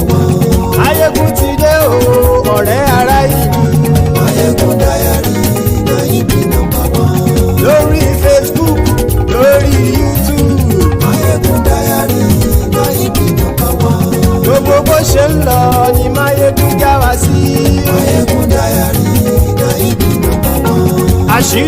ọ̀jẹ̀lú kì í bò níbẹ̀ o. Máyégún Diary Jaibi #1. Bó bá ṣe eré àní Máyégún máa wí. Máyégún Diary Jaibi #1. Ó sì tún ṣe eré wàá gbọ́ níbẹ̀ o. Máyégún Diary Jaibi #1. Máyégún Diary Diary Politico. Máyégún Diary Jaibi #1. Godfatherism kò sí lọ́rọ̀ Máyégún. Máyégún Diary Jaibi #1. Ẹ farabalẹ̀ sẹ́ o kẹgọ́rọ̀ lẹ́nu o. Máyégún Diary Jaibi #1. Àní Máyégún làwa mọ̀ tó dòdòdò. Máyégún Diary Jaibi #1.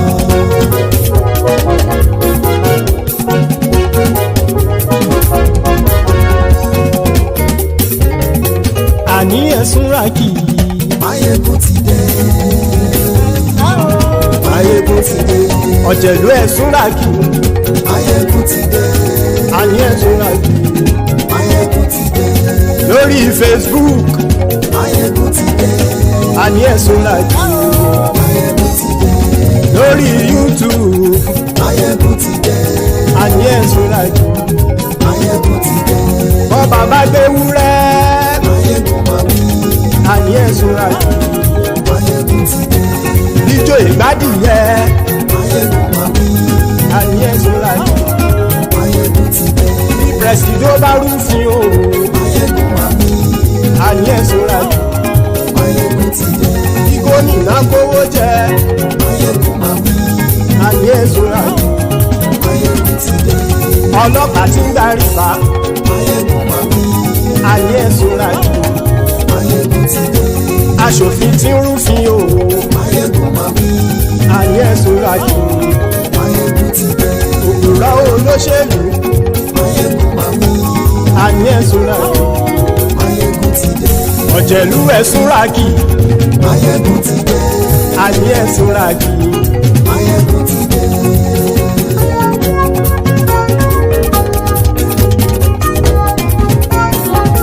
Máyégún ti dé. Gbogbo ọ̀jẹ̀lú ẹ̀sùn ràkì.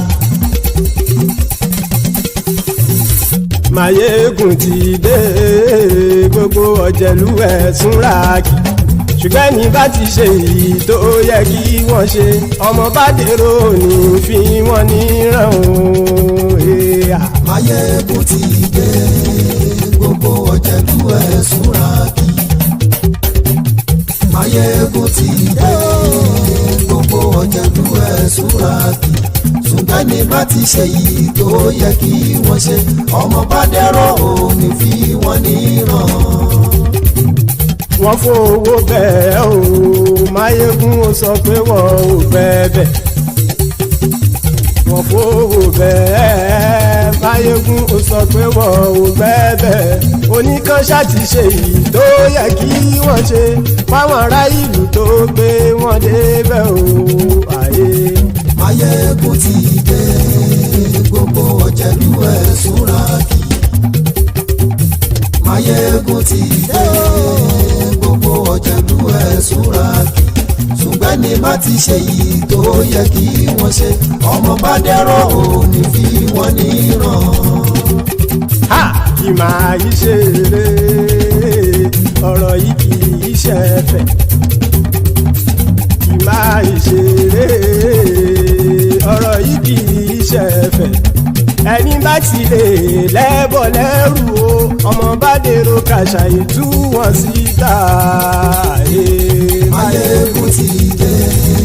Gbogbo ọ̀jẹ̀lú ẹ̀sùn ràkì. Máyégún ti dé.